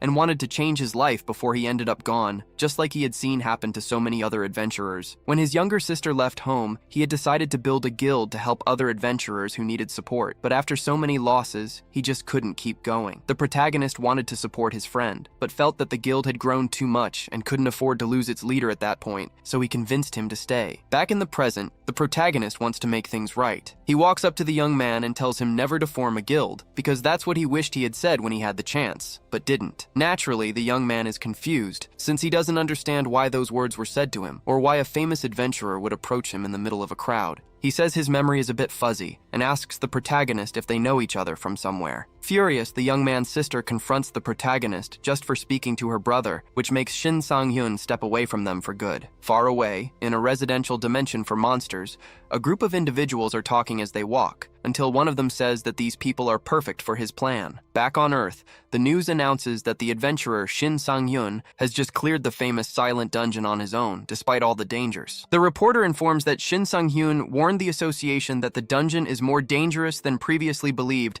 and that the boss there is more powerful than any ordinary monster. Watching this, the protagonist realizes the association is already on it, and believes no other adventurer will be stepping into that dungeon anytime soon. He thinks about how he barely made it out in one piece, and that what he gained from clearing the dungeon was more than just experience or items. A flashback shows that before leaving the dungeon, he got more information about the late bloomer model student constellation. On top of that, he also obtained powerful items and an inventory backpack. The final boss dropped better loot than the previous one, much to Shin Sang-hyun's delight. He was also thrilled to now have a larger inventory to carry more drops on future missions. Shin Sang-hyun thinks that in this life, he keeps coming across items and skills he never even heard of before. The goddess of luck said that was thanks to her, since she's been blessing him with her grace ever since they made their deal. The protagonist agrees that she helped, but he also gives himself some credit. He didn't waste any time and transfigured the items into food. But this time, the food the items turned into is so refined that Shin Sang-hyun can't even name the dishes. Either way, he knows the important thing is to eat. When he does, he tastes something incredible. like food made by the gods themselves. So, without wasting a second, he devours everything in front of him. After eating, he absorbs the items as usual, but this time he regrets not having eaten more because the flavor was absolutely delicious. Next, he takes a look at his new skills. However,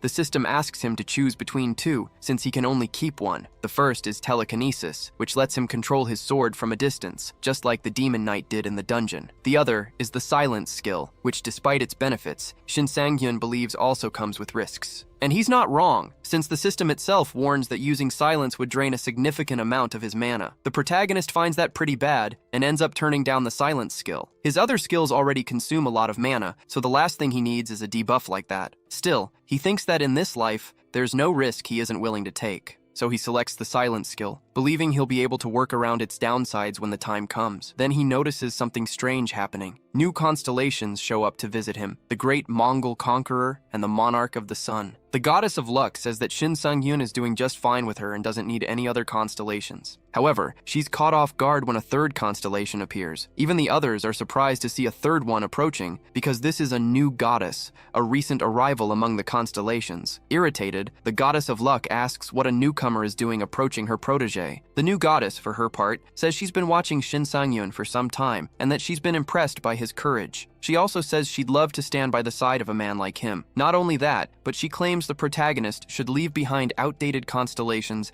and embrace the glamour of a new goddess like herself. Furious, the goddess of luck tries to intimidate the newcomer, asking who exactly she's calling outdated. The protagonist realizes a whole mess has started because of him and figures it's better to dismiss everyone, just like he did last time. But the new goddess claims she has secret information she can give to Shin Sang-hyun, though to get it, he'll have to make a deal with her. To give him a taste of what it's about, she says the information concerns the late bloomer model student constellation. The protagonist immediately moves closer to the goddess and asks what she knows about the late bloomer constellation. The goddess answers that he's out traveling in the dimension of bodies because his obsession with knowledge led him there to study certain creatures. But she adds that if Shin Sang-hyun wants to know more, he'll need to leave the goddess of luck behind and accept a deal with her. Back in the present, the protagonist reflects on what he found out and concludes that in his past life, he never knew his constellation had traveled to other dimensions. Either way, he didn't learn much since he didn't make a deal with the new goddess. Instead, he stuck with the goddess of luck and asked her to look into the other constellation. The goddess of luck is happy that Shin Sang-hyun stayed with her, but she's sorry she can't help him since she didn't find anything. Frustrated, the protagonist thinks that the dimension of bodies is where desperate, washed-up constellations go when they have nothing left. So he figures his old companion must be in trouble, and he's sorry there's nothing he can do about it. Far from there, inside the Hyunjong Corporation building, an employee shares with the company's president a list of available participants on the open market. The first name that comes up for her is none other than Shin Sang-hyun. Her name is Han Hyunjong, and when she sees the protagonist's information, she finds him quite interesting. After a while, the protagonist moved on with his life, but he never stopped thinking about his old constellation. He keeps wondering what kind of extra information he could have gotten if he'd accepted the contract with the new goddess. Either way, he concludes that the best move is to keep his relationship with the goddess of luck, since she's the one who saved him from death during the silent dungeon. After driving for a bit, he finally reaches his destination, the Hyunjong Market. This place is well known among adventurers, since it's where they gather to buy and sell magic artifacts. The market guarantees user safety in exchange for a fee, and not knowing that tends to put unsuspecting adventurers in danger. Either way, markets like this one are the safest way to trade items. Several guilds around the world have their own open markets, but in Korea, the largest one belongs to the Hyunjong Corporation. On top of the market itself, they're also affiliated with a powerful guild, which on its own is enough to guarantee the safety of the place. But there's another reason the market is so well known. The person running it is the seasoned adventurer Han Hyunjong, the only adventurer in the world capable of performing rank S buffs. Adventurers from all over the world visit this market because of her,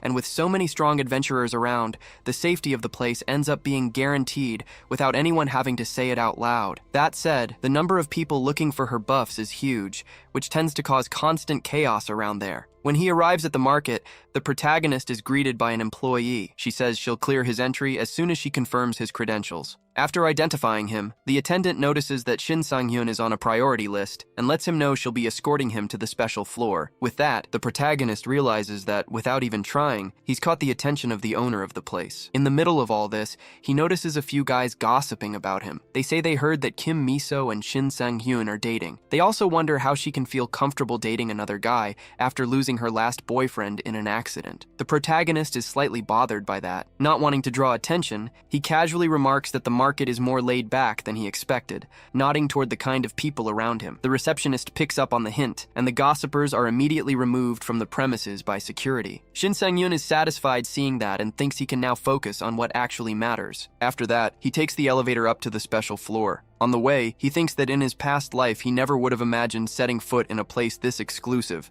let alone being personally invited by the owner. When he arrives at the VIP floor, the kind of people there makes it clear the floor really is exclusive. He also notices that a different receptionist has come to attend to him, which shows he's genuinely being treated in a special way. Her name is Song Ah-hyun, and she says she's ready to help him with whatever he needs. Soon after, the protagonist comes across a magic book, but he's taken aback by the price. Song Ah-hyun explains that the item is called the Book of the Abyss and costs that much because of its highly sought-after contents. Shin Sang-hyun says that, as a swordsman, he doesn't use mage items and asks to see artifacts that match his category. In the middle of that, he notices one item in particular is drawing a lot of attention from the people around. Song Ah-hyun says she can explain the item, but the protagonist says he'd rather check it out for himself. As he gets closer, he's completely stunned by what he sees, because the item in question gives off a massive flame. It's a magic stone called Almighty. The protagonist notices that this is one of the 9 legendary artifacts that exist around the world, known for being enormous sources of power, but his shock gets even bigger when he sees the price, 3 trillion won. On top of that, the item is listed as belonging to Jeron Decay, which means that if such an important artifact is up for sale, he must have even better items. Shin Sang-yoon came to the market feeling motivated,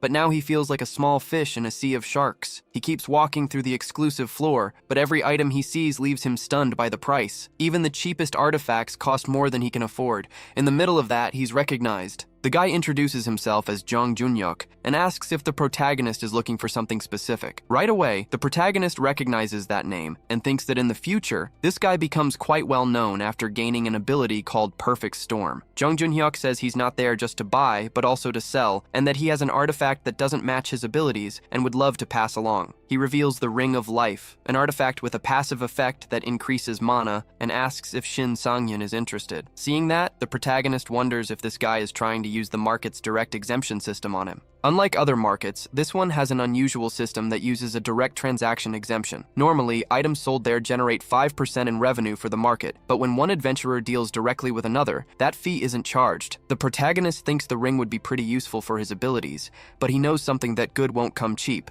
so he turns down the offer. In the middle of all this, a commotion breaks out. Security guards scold a woman for eating on the premises and accuse her of not behaving according to the establishment's rules. She defends herself by saying she bought her pizzas with her own money, so she has every right to eat them. The guards, however, say they don't care about her food, because that's not what this is about. It's about the way she's behaving. The woman keeps defending herself, arguing that there's nothing wrong with being hungry. The protagonist walks over and apologizes for interrupting her meal, but lets her know he's interested in the artifacts she's selling. She says she's not stopping to eat now, so if he wants, he can go ahead and take the items and look at them as long as he likes. So the protagonist picks up the artifacts. He notices that both are magic rings. One boosts the user's speed, and the other increases their potential. Shin Sang-hyun thinks this would solve his stamina and mana loss problems, and on top of that, he notices nobody else there seems interested in these items. So he asks the girl how much she's charging for the pair. She says each one is worth around 1,500,000,000, but if he's buying both, she can give him a discount and charge 2 billion. The protagonist makes a face, so the girl says she can bring the price down a little for him. After some negotiation, they settle on 1,300,000,000. The protagonist thinks that in the past, he was pretty poor and never would have been able to buy something like this. But now that things are different, he sees it as an investment that could potentially return double what he spent. The girl, for her part, says that with that money, she's going to buy some good food and then hand the rest over to her orphanage. The protagonist asks if she runs an orphanage, and the girl confirms it, showing him a photo. When he sees the photo, the protagonist feels a sense of familiarity. That orphanage is the same one he lived in during his past life, after losing his family, but he never imagined he'd run into someone from there again after everything that happened. The girl looks a little confused and mentions that Shin Sang-hyun looks pale, asking what happened. The protagonist says he just remembered something from his past, but changes the subject and asks what happened to the orphanage. The girl tells him it was destroyed in a collapse, something the protagonist already knew, but wanted to confirm. Shin Sang-hyun thinks that his goals as a player are completely different from hers, since the girl wants to raise money for the orphanage and not for personal reasons. She explains that her parents founded it, and that's why she wants to rebuild it, to keep the family's legacy alive. She even tells Shin Sang-yun he's welcome to learn more about the project and join the team, and hands him a business card. The protagonist notices the card was hand-drawn and figures they really must be short on money. In a way, he feels moved thinking about his past but tries to hide it. The girl, however, notices Shin Sang-hyun's reaction and finds it endearing. Meanwhile, at the Eden Guild headquarters, the protagonist heads to the building for a visit. An adventurer named Jo Jinho greets him, saying he's been expecting him. Shin Sang-yun thinks it's surprising to be received by Jo Jinho, and that he'll have to take this visit seriously. 1 hour earlier, he was still at the market. The protagonist had promised to get in touch with the orphanage girl later, and just as he was saying goodbye, he got a call. A little annoyed, he excused himself to answer. On the other end, Kim Miso called to let him know a new portal was about to open. She also said the minimum was 2 people, and the minimum level was 130, since this is the portal they call the Black Gate. That makes the protagonist remember something. This place was successfully cleared by Kang Boa, the Sword Arbiter, and after that, it became known as the Black Gate. The protagonist thinks that he and Kim Miso have been working well together so far, and that there's no reason to turn down the offer. On top of that, he remembers the reward from that dungeon was an incredibly powerful epic artifact,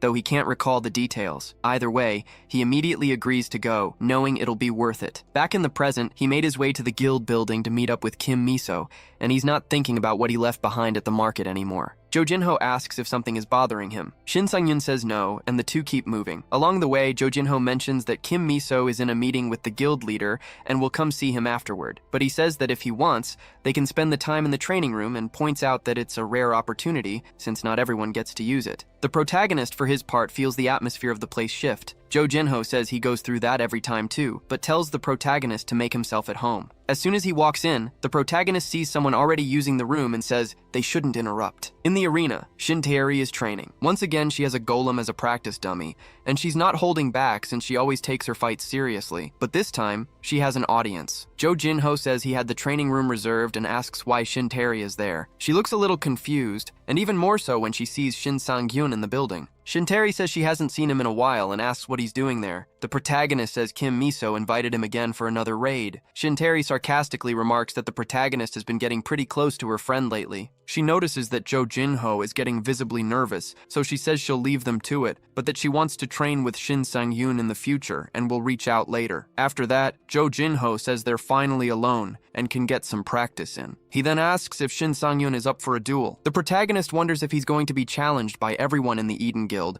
since Shin Taeri herself challenged him when they first met. Jo Jinho tells him there's nothing to worry about, saying he just wants to see his skills in action. He explains that ever since becoming a swordsman adventurer, his hobby has been testing other adventurers' abilities. Hearing that, the protagonist realizes Jo Jinho wants to get to know him better through a fight. Jo Jinho tells the protagonist he can use any weapon he wants from the guild's arsenal. Shin Sang-yun, however, says he already has the perfect weapon and pulls his longsword from his subspace, ready to start the duel. Surprised, Jo Jinho says he's never seen anyone with that ability, which only makes him more excited to face Shin Sang-yun. He gets ready to begin, and as he does, his body grows larger, to the point where Jo Jinho ends up 3 times his normal size. Meanwhile, in the guild office, Kim Miso's father is worried about his daughter's safety. Even though she insists she knows what she's doing, her father isn't at ease. Frustrated, Miso says she's going to keep walking her own path and asks him not to contact her. At that, Mr. Kim makes a call. He speaks with guild leader Jang and asks him for a favor. Back at the training arena,